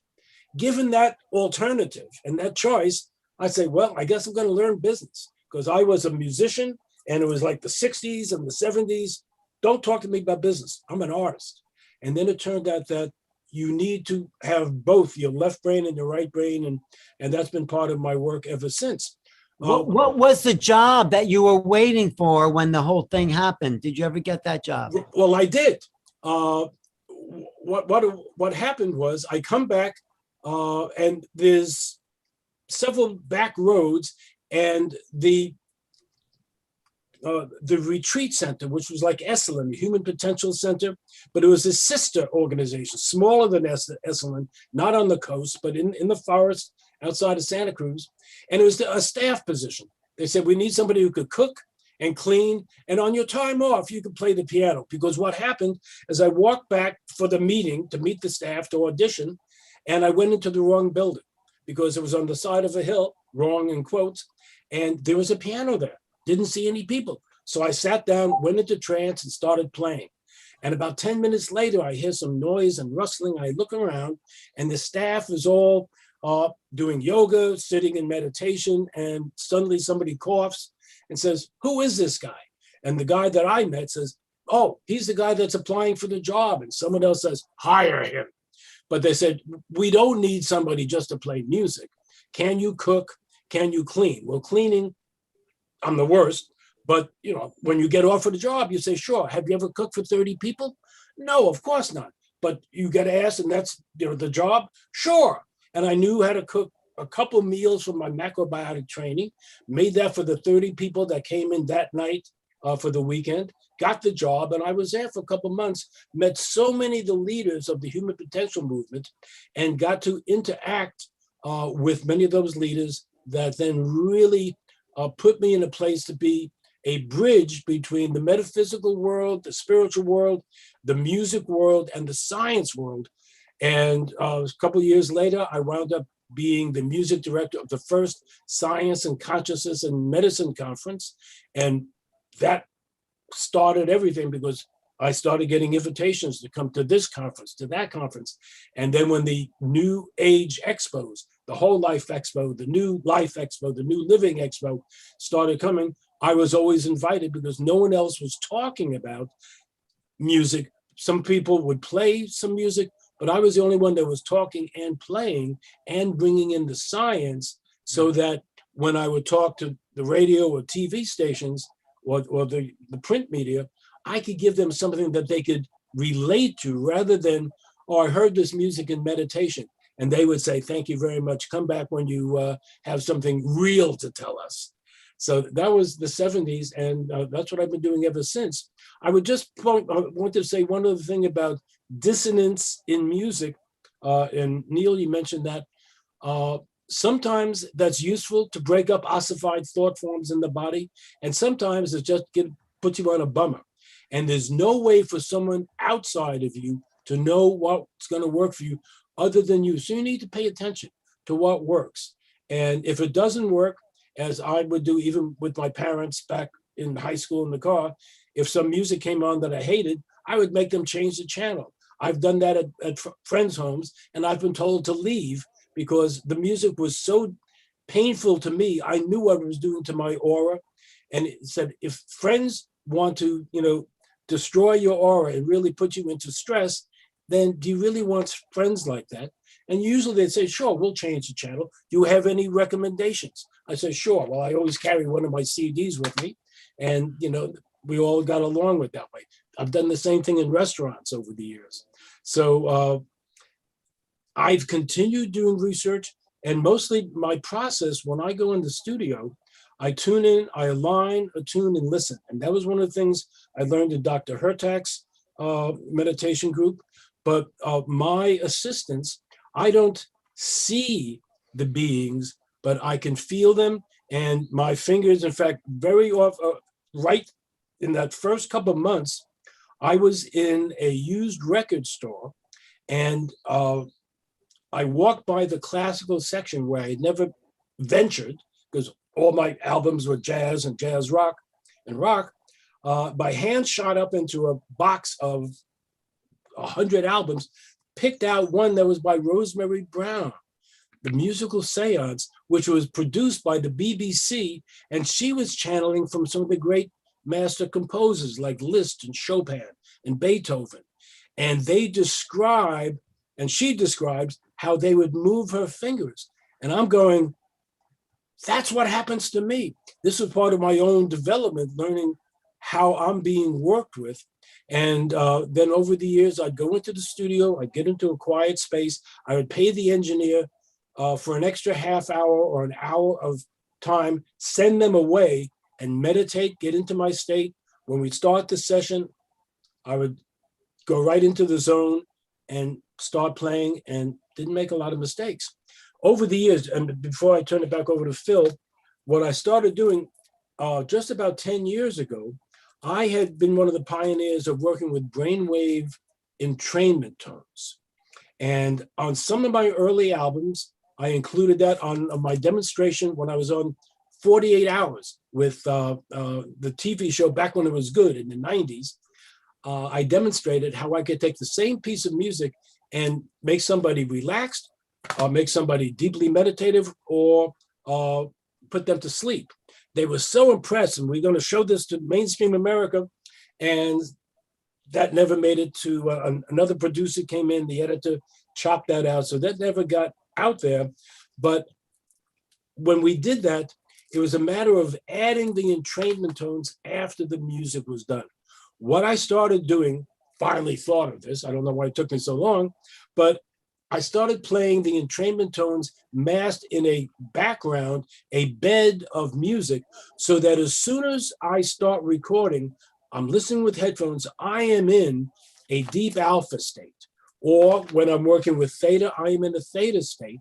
And by dialing in the certain frequencies, one of my questions was, what difference does it feel like if I'm meditating at 8 cycles a second, or at 7 or 6 or 5 or 4? Can you feel the difference? And the answer was, I certainly could. And when music started flowing into my head at a certain frequency, I said, that's what I'm going to stick at. I'm going to just hang out in that frequency. And the whole album just unfolded from there, because I was tapped in to what I've described before. Deepak Chopra and Wayne Dyer were talking about the gap between thoughts and the space between notes, in the silence, where I compose as I get into the silence. I don't know what I'm going to play 10 seconds from now. I can't even remember what I played 10 seconds earlier. I'm totally in the moment. Before we had the word mindful, this was what we were going for. And this is where I come from. And that mindful state and that intention that I set as I go into the studio and get ready to record is recorded onto the, now it's the computer, now onto the hard drive. It used to be recorded onto the reel tapes. You can record consciousness. And I've been involved in research where we would just take the ocean and record consciousness, record feelings of anger, feelings of stress, feelings of love. And we did this, in fact, in my early graduate studies. And people said, well, you know, I like that ocean, but that ocean, that feels terrible. Get that off. It's exactly the same ocean. There was no music, but just intention. So long before the field of physics and quantum physics made this more relevant to the general public, I was experiencing the power of intention that always then became part of what I would include and record as part of my total package. Even though some people wouldn't necessarily recognize it as such, they would have the experience. And ultimately, that's what I've been involved in, is creating an experience where people, whether they are experienced meditators or newbies, can go into the state. And the album that I actually got a Grammy nomination for in 2012, Deep Alpha, clearly got that nomination because people had an experience who are not New Age musicians, because most of the Grammys are not New Age musicians. They don't know what meditation is, many of them. There's a number of them who do, now more and more, but a lot who don't. But that was a big breakthrough. And about a year and a half ago, out of nowhere, it got back onto the Billboard charts and has been charting now for 54 weeks, which for a meditative brainwave entrainment album is historic. It's never happened before. So something is happening out in the world. It's getting a lot of playlists on Spotify and Amazon and Apple Music now. So it's really interesting to see how things are expanding. And I know we got to get to Phil in a second.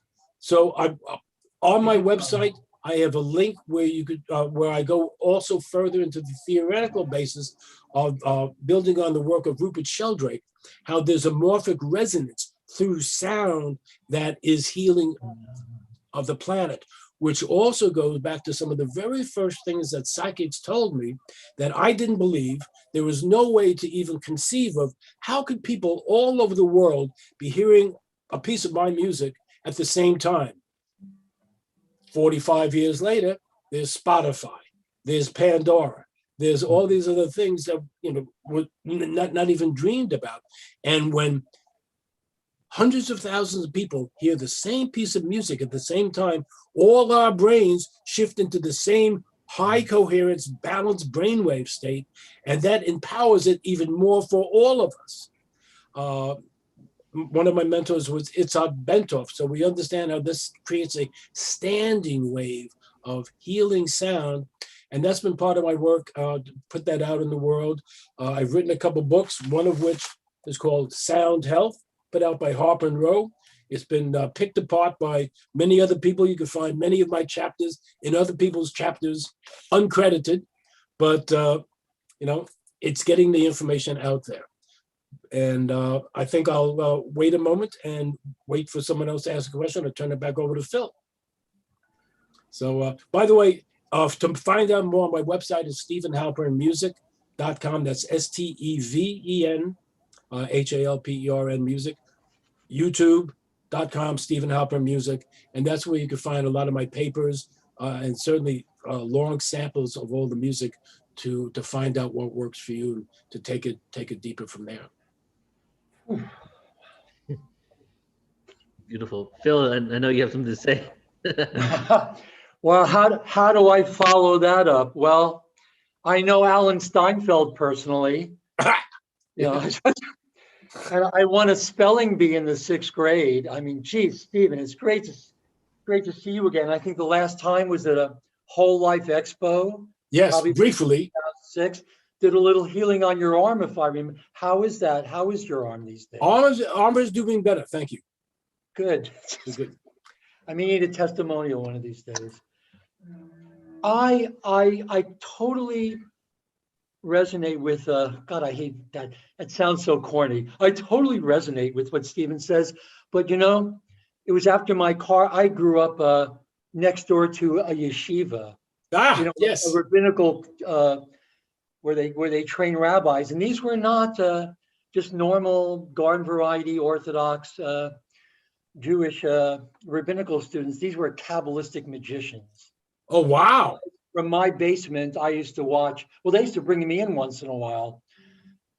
Probably took advantage of poor little Phil, but who knows? But I got to see some wild stuff. And but it wasn't until my car accident when I was 6 years old that I started, the thing that you said in the beginning, you heard the music. You heard the music.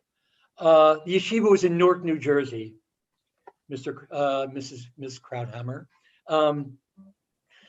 It wasn't until when I was 6 years old, just like you heard the music. I'll never forget, there was one of these old movies about a band leader. I don't know who it was, in the big band era, Glenn Miller or somebody. What a great movie. But all his life, he heard the music in his head. He heard that music that wanted to be expressed. But he never heard it yet until one day he was rehearsing with his band and the trumpet player cut his lip and he had the sax section play the trumpet part. And that was it. That was the music he'd been hearing in his head his whole life. I can't remember. It's one of those film biographies of one of the great band. It's not Mr. Holland's opus. Huh? It's not Mr. Holland's opus. No, not Mr. Holland. This was a movie from like the 40s. From the 40s or the 50s, one of the great band leaders. But he heard that music in his head, but he never heard it, you know, out in the world until that trumpet player cut his lip and he said, why don't the saxes take it? I think it was do-do-do-do-do-do-do-do-do. Who was that? Glenn Miller. Yeah, I guess it was the Glenn Miller. Steve Allen, I think it was the Glenn Miller story. Well, I think so. Old, I started hearing the music that ended up being the harp, the auto harp.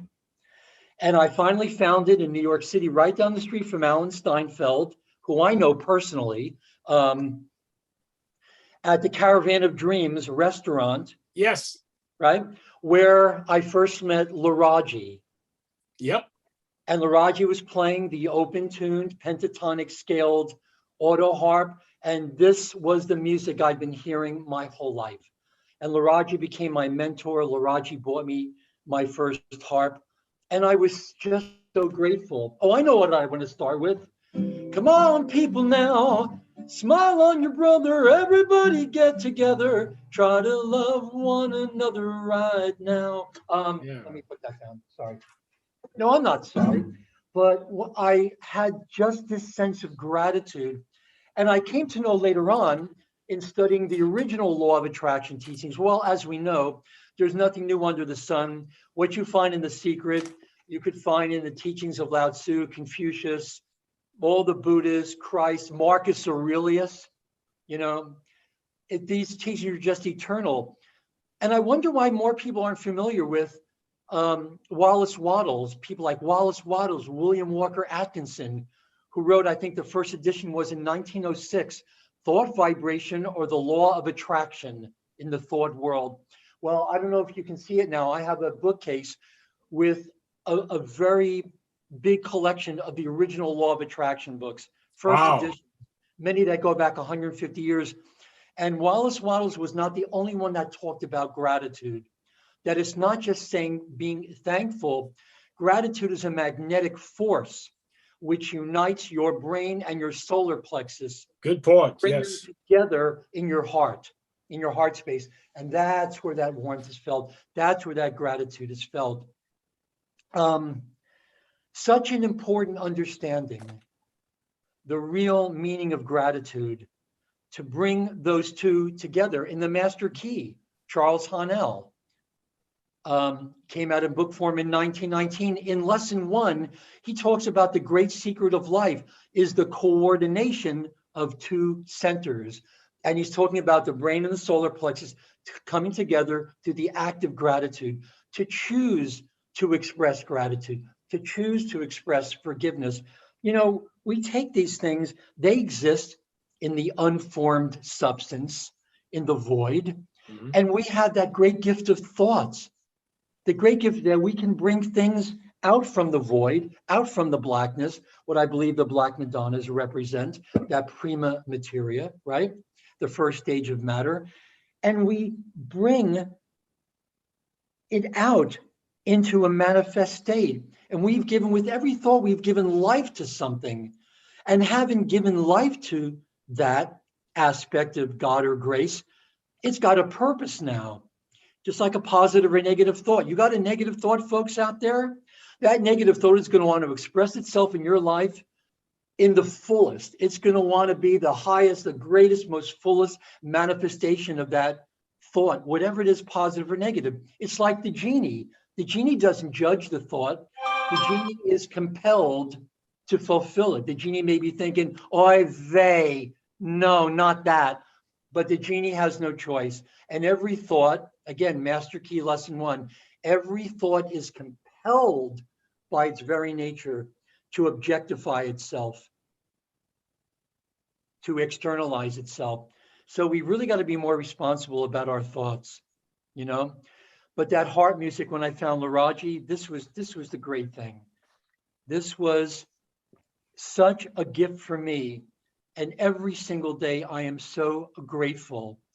And the space between, it really helped me inhabit more that space between moments. And I know from my studies from that point on, we always have a foot in that space. Always have a foot in that space. And I think you alluded to it. Or the great composers must have translated the grace. Everything's always in a state of grace, gratitude. And the great composers, the great artists were able to translate that consciousness into music that you have. I'm telling you, those CDs, they still resonate with me. This is, I believe that love is a translation of a state of vibrational co-resonance. So the more you're vibrationally co-resonant with, you feel the higher and higher, higher love all the time. That's the love that knows no earthly bounds, right? Right. Wouldn't you agree? That's very rhetorical. Wouldn't you agree? Right. And then You're Neil buzzing brought up right over something Lloyd's, amazing. right. I had to get up pretty early in the morning, but here we're, we really are literally on the side of the world. All I know is that if you start digging, like, wherever you are, you start digging a hole, well, you'll probably get really tired before you get too far. I don't know if you're going to end up in Singapore, but it's great with this now, all the barriers, it seems. The greatest barrier, I think, to us really coming into our wholeness, I think it's been alluded to a lot, is the choice to express forgiveness, gratitude, those higher, the spiritual, the attitudes of spiritual mastery. And I remember I found the keys back in the late 70s, and that just totally propelled me. They spoke to me, the keys, on so many different levels.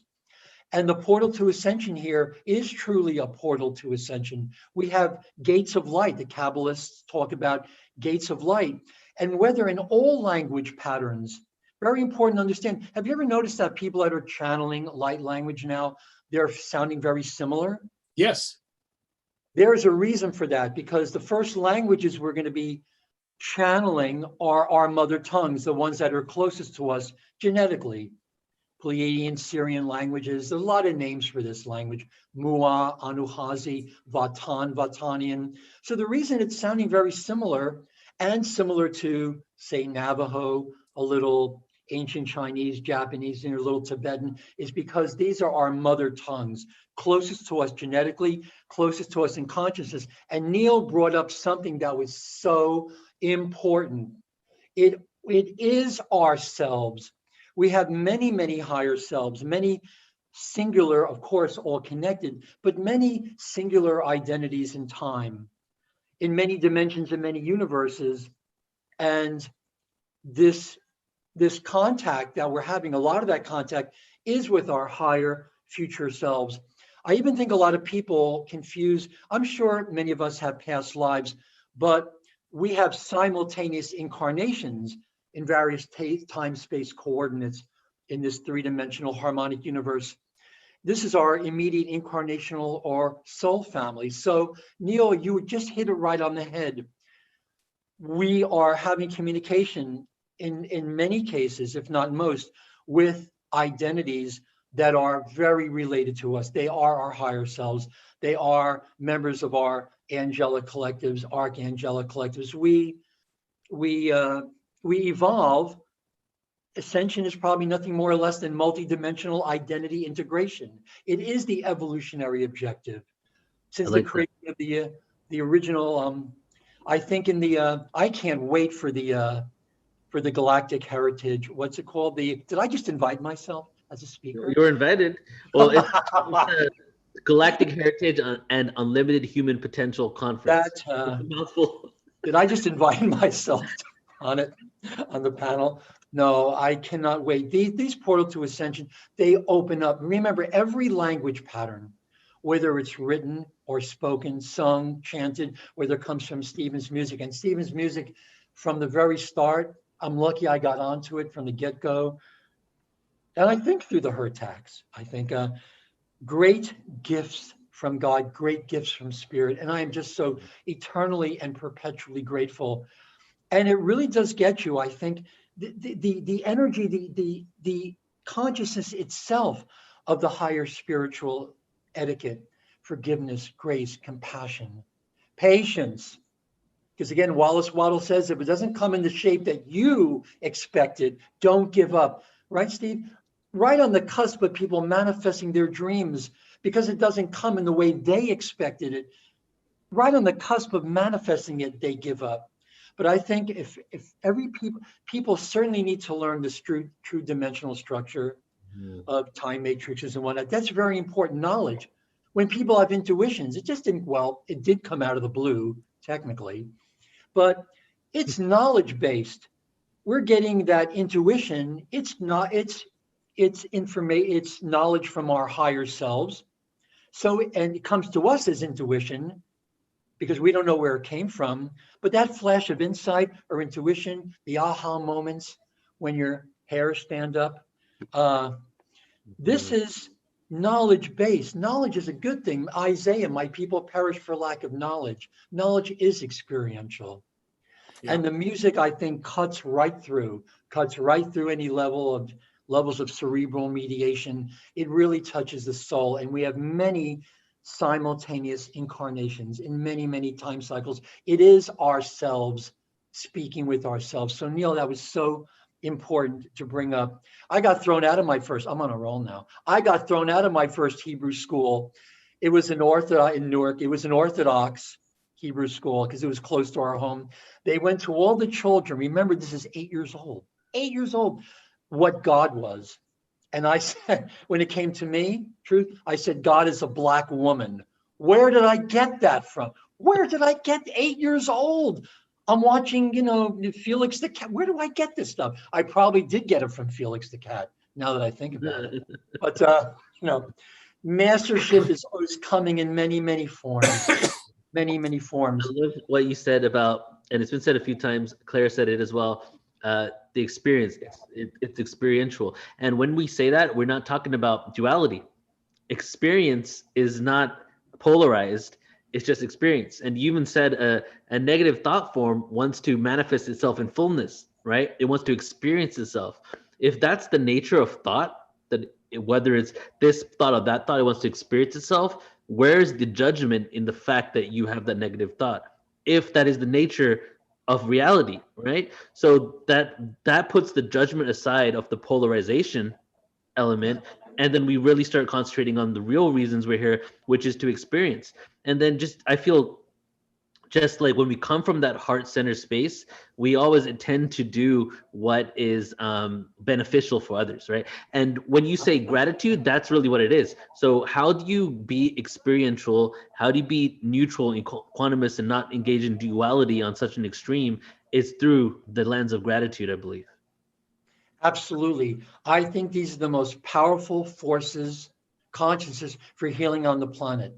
To express gratitude, to make the choice to forgive. It's never been about blame. We've known that for a long time. It's about forgiving. What do you have to let go of or sacrifice in order to be a channel, a pure channel for the grace of God to be expressed in this world?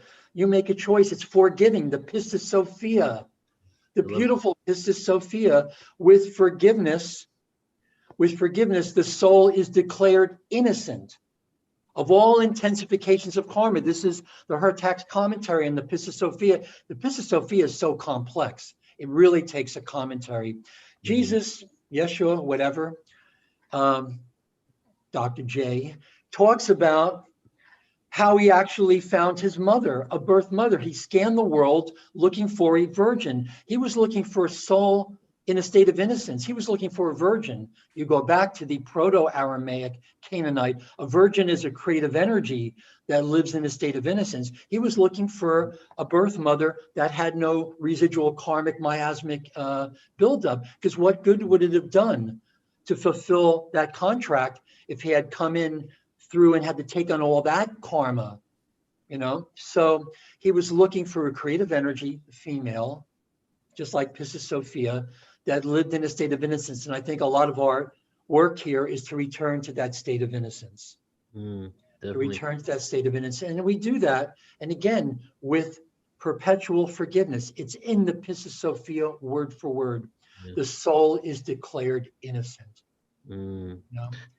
Thank you. So we do have a question that came in from YouTube. Let's go ahead and I'll ask both of you this. Let's start with Stephen. So Green Sky is asking, how key is your vibration and frequency towards health, and some tips to vibrate at a higher frequency, and let's just say meaning harmonic frequency. Well, I'm glad we're sorry. I'm sorry, Steve, did you want to pop in there? I'll kick that one off. Okay. My training, my background, and the research and the work with Itzhak Bentov and others is when you get your human instrument tuned, it naturally shifts into a higher modality of frequency. When you even do simple things like take a deep breath, that shifts the energy and the squirting of blood, the ejection of blood from the heart into the brain, which sets up a tuned oscillating system, a standing wave in your body, which physically stimulates and pulsates your brain. When your brain is pulsated in that fashion, in a harmonious fashion, a tuned electromagnetic field is set up around the head at basically the Schumann resonance, 7.83 to 8 cycles per second, which then allows you to entrain and resonate with the Schumann resonance, the fundamental harmonic frequency of the earth. And in so doing, your whole vibratory rate is raised. It happens automatically. One of the things that I've always appreciated about the power of music is that all you have to do is listen. If you have the right music, if you have the right tone, in the old days, we talked about the sacred chord or the universal tone.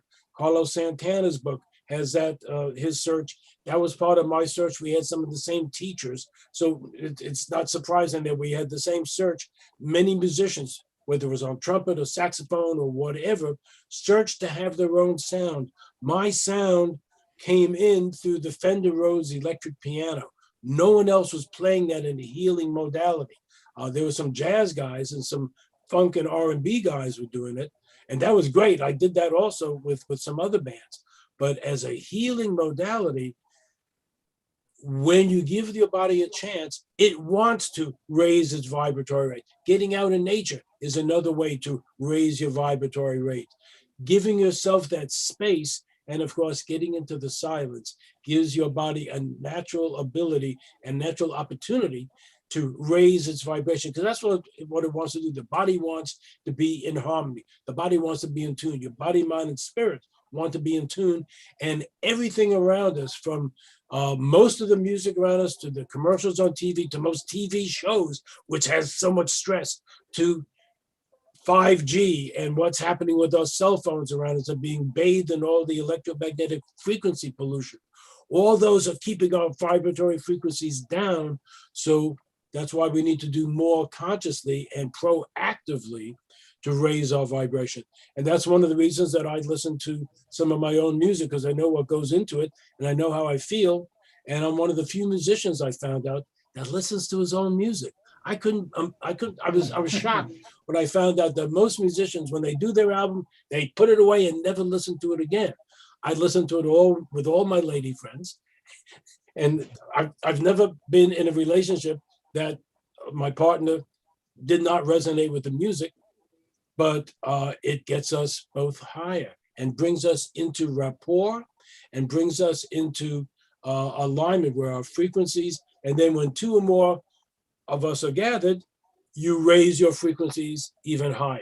So that's part of how I answer that. I'll turn it back over to Phil.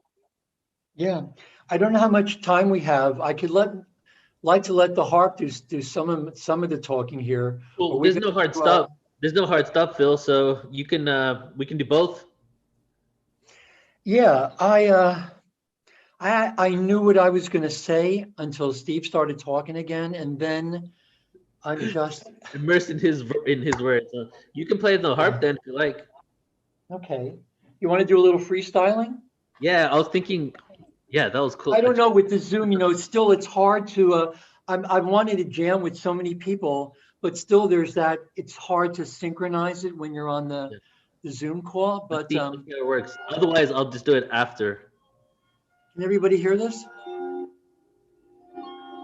Yeah.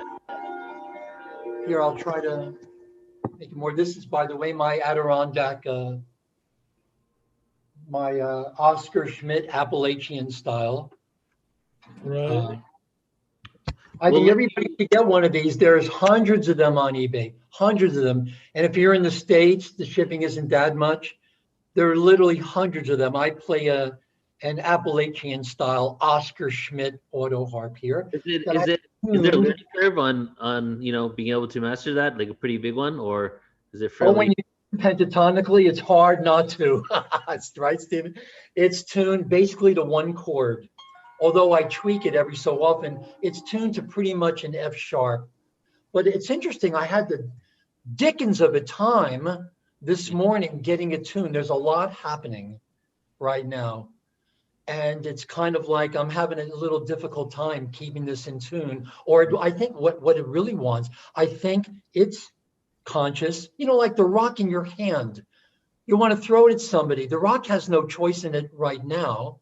The rock doesn't have that consciousness that can be self-reflexive, that can make the choice. If it did, it probably wouldn't go anywhere.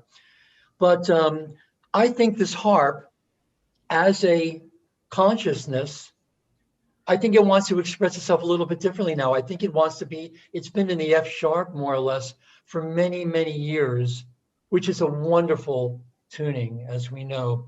But I think it's funny, I'll tune it immediately. All the other strings are going out. Could be me. I had a hearing test a little while ago. Have you considered tuning to 432 hertz rather than A440? Yeah, done that, but I think it wants to be in a different tuning. Okay. Yeah. Well, I don't know why, because I asked Laraji and the people that I first had auto harps, and I had one of them early on, because that was my manual Shruti box when I didn't have the money to get that. Why is it F sharp? I don't know who decided it's an F sharp. I don't know why, and I don't believe it has to be. So, right. The strings obviously work at that frequency, but they can obviously go up. Certainly they could go down a little bit. It's always easier to tune something down than to make it tighter, which will create more tension, and then your harp could go like that and break. I think, and I played this so much over the years, and I think it really does have a will of its own, and I think it's really becoming more and more self-aware, and it wants to expand like all of us. Stephen, you just said it a few minutes ago, where our movement, or Neil, all of our movement is always forward. Our movement is always towards a state of grace, and the only thing that's blocking it, that movement, is our own thoughts. Yeah. Now we have to heal our thoughts. We want to be peacemakers I think in the Iroquois Confederacy, all the First Nations, before the Christ comes, the peacemaker comes. So you've got to make that peace first. We're all these sleeping beauties, and there are states of awakening. And the only thing that awakened, well, the original Sleeping Beauty is a much different story. Look into that. But the one we've become accustomed to, they try everything to wake her, but the only thing that wakes her is the kiss of peace. And our word, English word, comes from the Scottish Gaelic, kith, which is why I'm sure a lot of angelic races have lisps. But to them, it's not lisps. To them, we have the impediment. But the Essene, the kiss woke her up, the kiss of peace, the prince, the kiss. And that word kiss in the Scottish Gaelic, kith, means to appear without disguise. That's when you can do the sacred kiss. I like that. When you can be totally genuine, transparent, right? The Essene gospel of peace. Stephen talked about the breath. We worship the holy breath. This is the third communion with the angel of air. We worship the holy breath, but in the sweet smelling feels.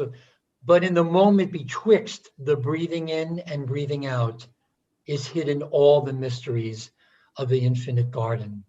Beautiful. So tell me if you can hear this, okay? I'll let you perform, and then I'll do something afterwards so that we don't cut each other out. So I would just recommend, of course, find some way, find some medium through which the grace of God, or whatever you want to call the wholeness of consciousness as we understand it, to express itself. You are, as our DNA or transducers, let your entire being be the transduction of the love of the grace that's out there.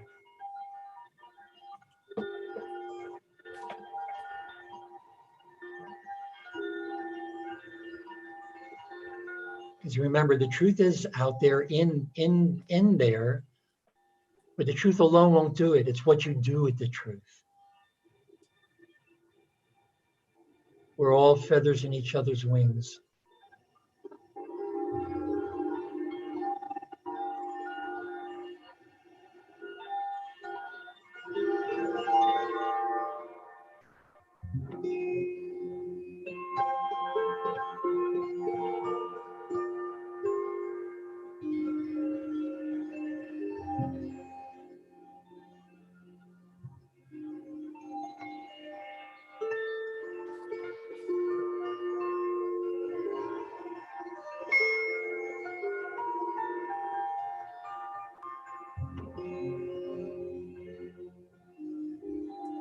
Ready when you are, Neil.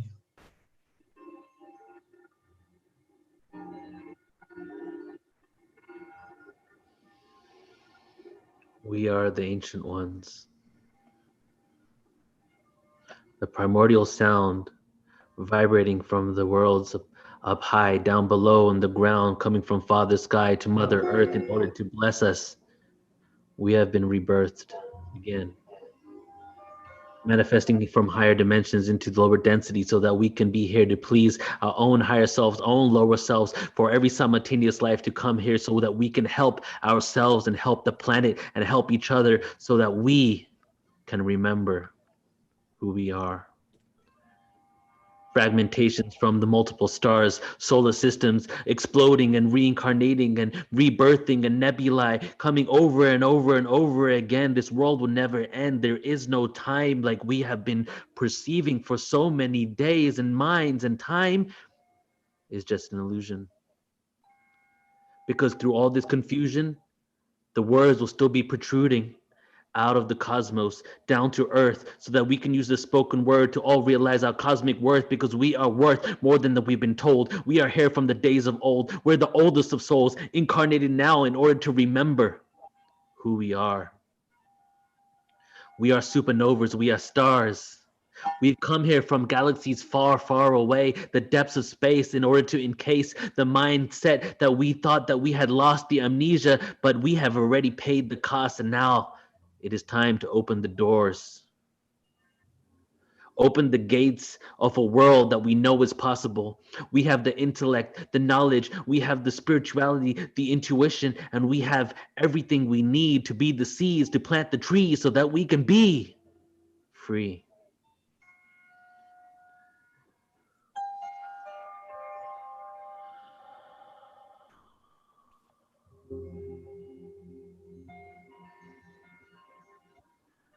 So that we can all truly be free.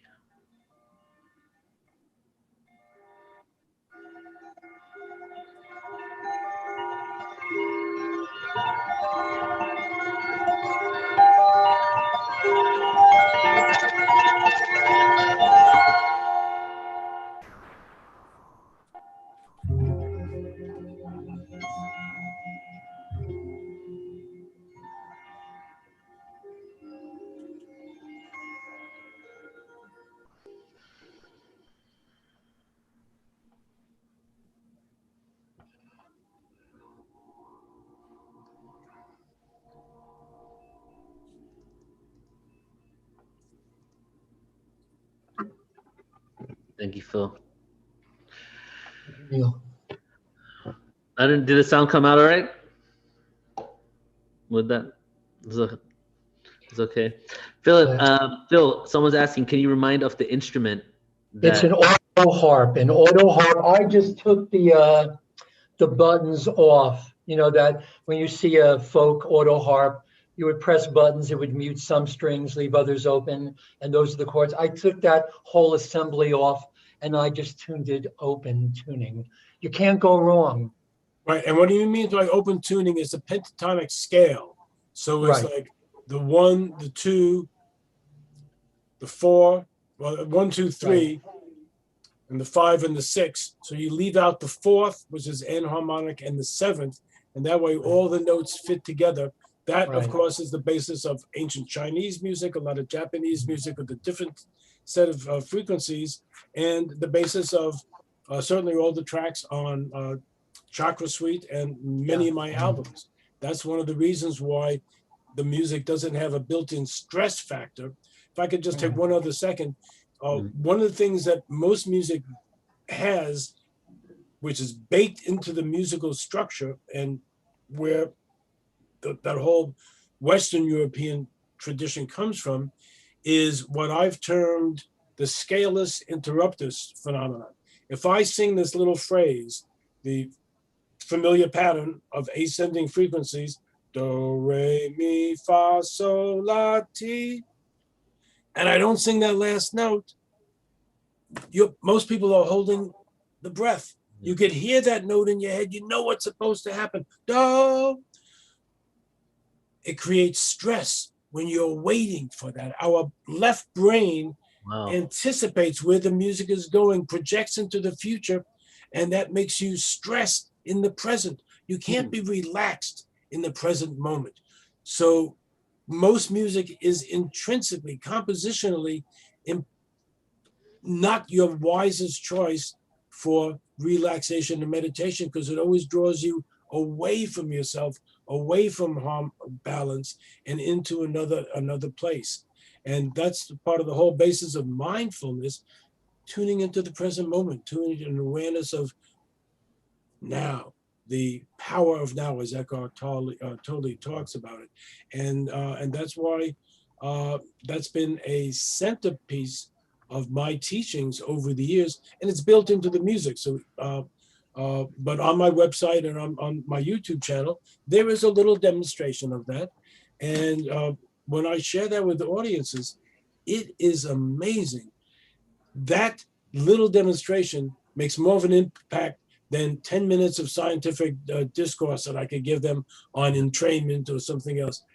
You can feel that. And you could, when you pay attention, you could feel the stress that happens in that moment.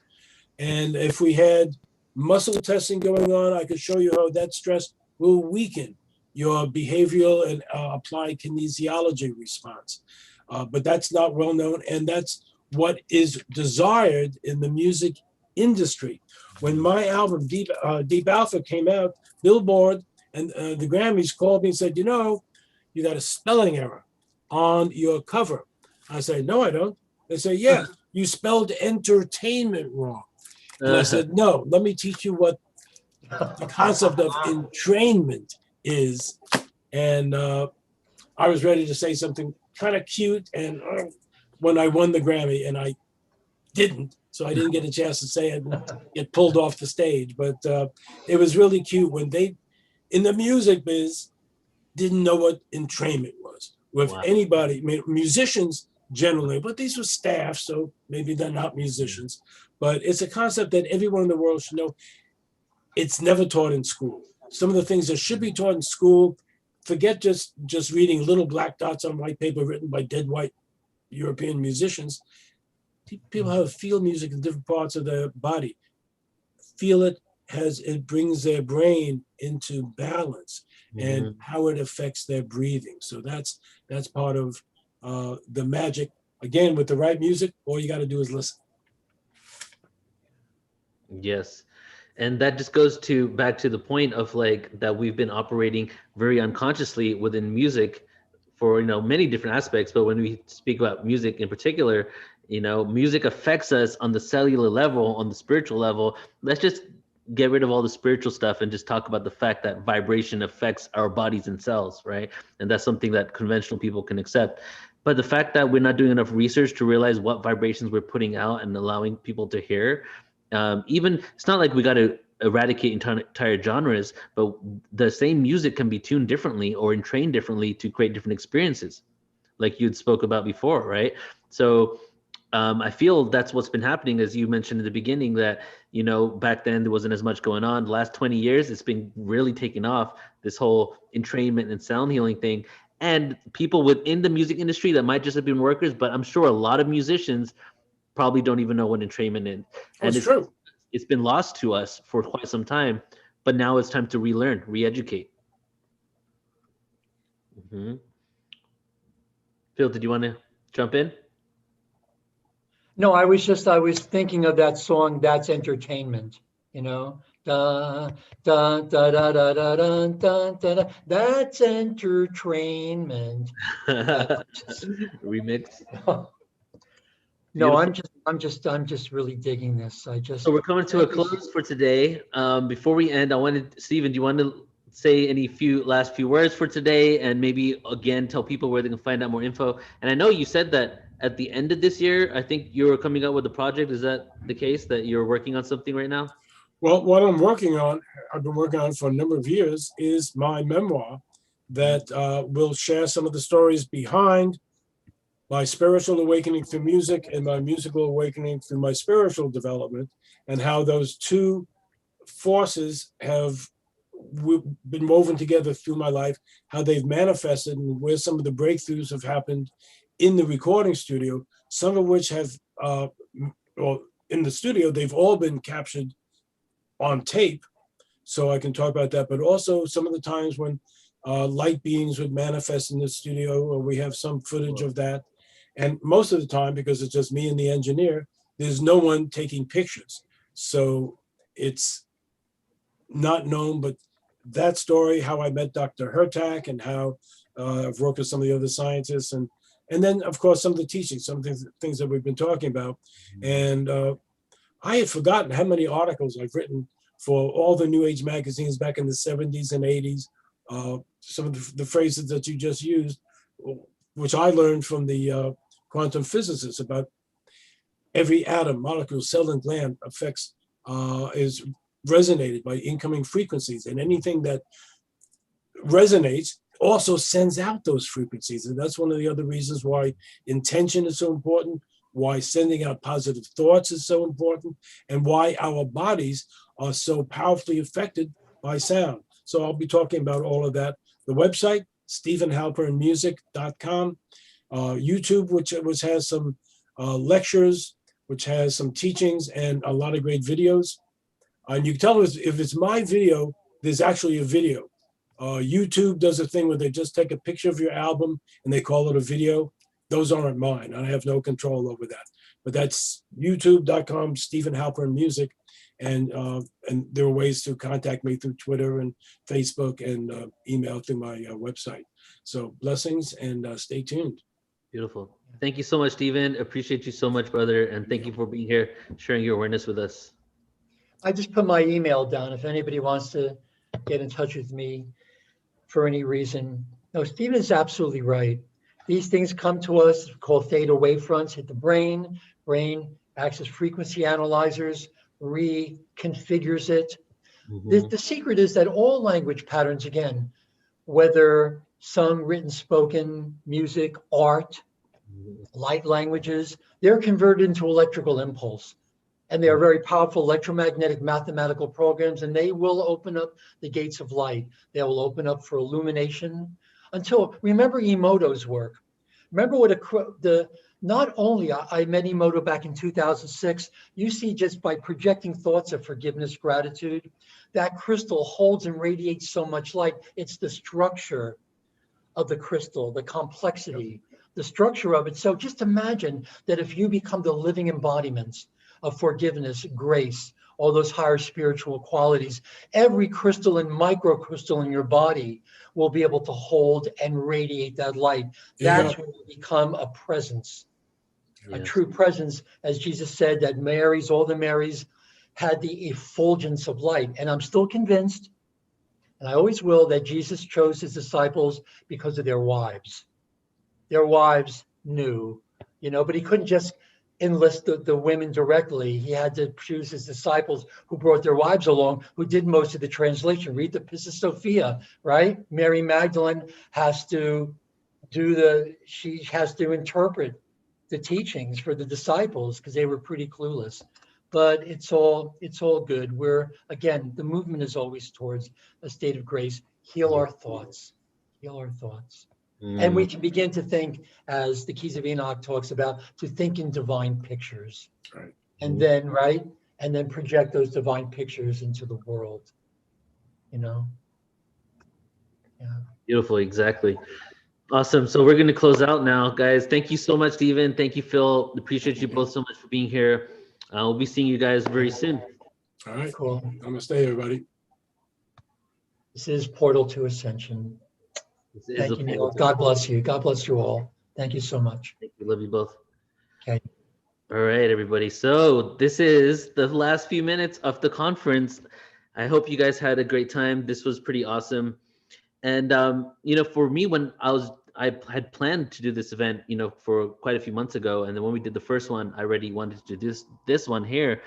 But it's really about, like, today was, for me at least, just to be in the energy of experience, right? And I think Stephen was just speaking about that earlier, about not just the knowing, but the experience of something, right? We involve ourselves so much in the knowing. And especially me, I have an insatiable appetite for knowledge. Like watching ancient history stuff all day, 5-minute videos, learning things about little small things about history that I probably will never actually need, but I just can't stop it. So it's like, we're always on the search for knowledge.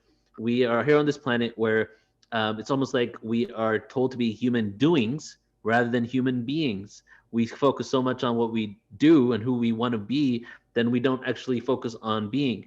A lot of people, not everybody, so I'm not going to use a blanket statement, but a lot of people do resonate with what they do in life. I am a lawyer, I am this. And because of those actions and because of those things that we tend to respect and love ourselves due to those. I have achieved this, now I'm worthy of this, right? So what will it take as humanity? What will it take for all of us to simply love ourselves for existing? Right? What would it take for you to, maybe like you're a huge content creator in the conscious community, right? And I am, right? So that fuels me and makes me feel good about myself. But what would it take for me to enjoy and love myself, whether or not I'm doing that. I would want to help and give back to society for sure, but that's been my real goal in life, to see if I can get to the point where I just truly love myself for existing. And it's not to say that you don't respect yourself for what you do. Definitely give yourself reverence, respect yourself, cherish your accomplishments, but also cultivate the experience of being. And that's what today is all about. It's been about just the simple act of being here present with each other, sitting in silence for some time, chanting with each other, and also experiencing vibration, as well as the information that we've been experiencing throughout the day about what is vibration and frequency, and the history of the evolution of it, really, to where we are right now in the world. Okay. So everybody, I love you all very much. Thank you so much. I'm going to go ahead and post the link to the course one more time in the chat room right there. So if you are interested in attending a 4-week course with myself and my wife, Peter Sterling will be a guest. There's a couple other musicians and sound practitioners that will also be featured there. Really fully encompassing one. Go ahead and sign up for the course, and you do get unlimited replay access to it. And then besides that, April 30th is finally the last date that we will be launched by for our new website. So I know some of you have been hearing me for a year and something now, saying 2 weeks from now the site's going to be launched. But I'm telling you, this time I'm not the boy that cried wolf. This is real. The site is going to be launching by April 30th. Hopefully it'll be launched before then, and it's going to be next level. And we're also creating the apps for the Android. We're creating the app for the smartphone. We're creating a feature to cast all these videos and presentations to your TV. And I've also started working with documentarians in order to showcase new featured premiere documentaries. We're going next level, really, is what's happening right now. And I'm just so excited to share it with you all and to get some feedback for it. All right, so I'm going to end with one last poem for today. I just want to say that it's been great spending some time with you. Love you all very much. I hope you have a beautiful rest of your day and that you stay empowered. And, we have a lot of practitioners and people on Portal to Ascension. So if you feel you need support in anything, please do go to our speakers page, connect with some of them. Almost all of our speakers are very approachable, and their true intention is really there to help. So check it out. All right, so this one here is the last poem, and this is called Atlantis.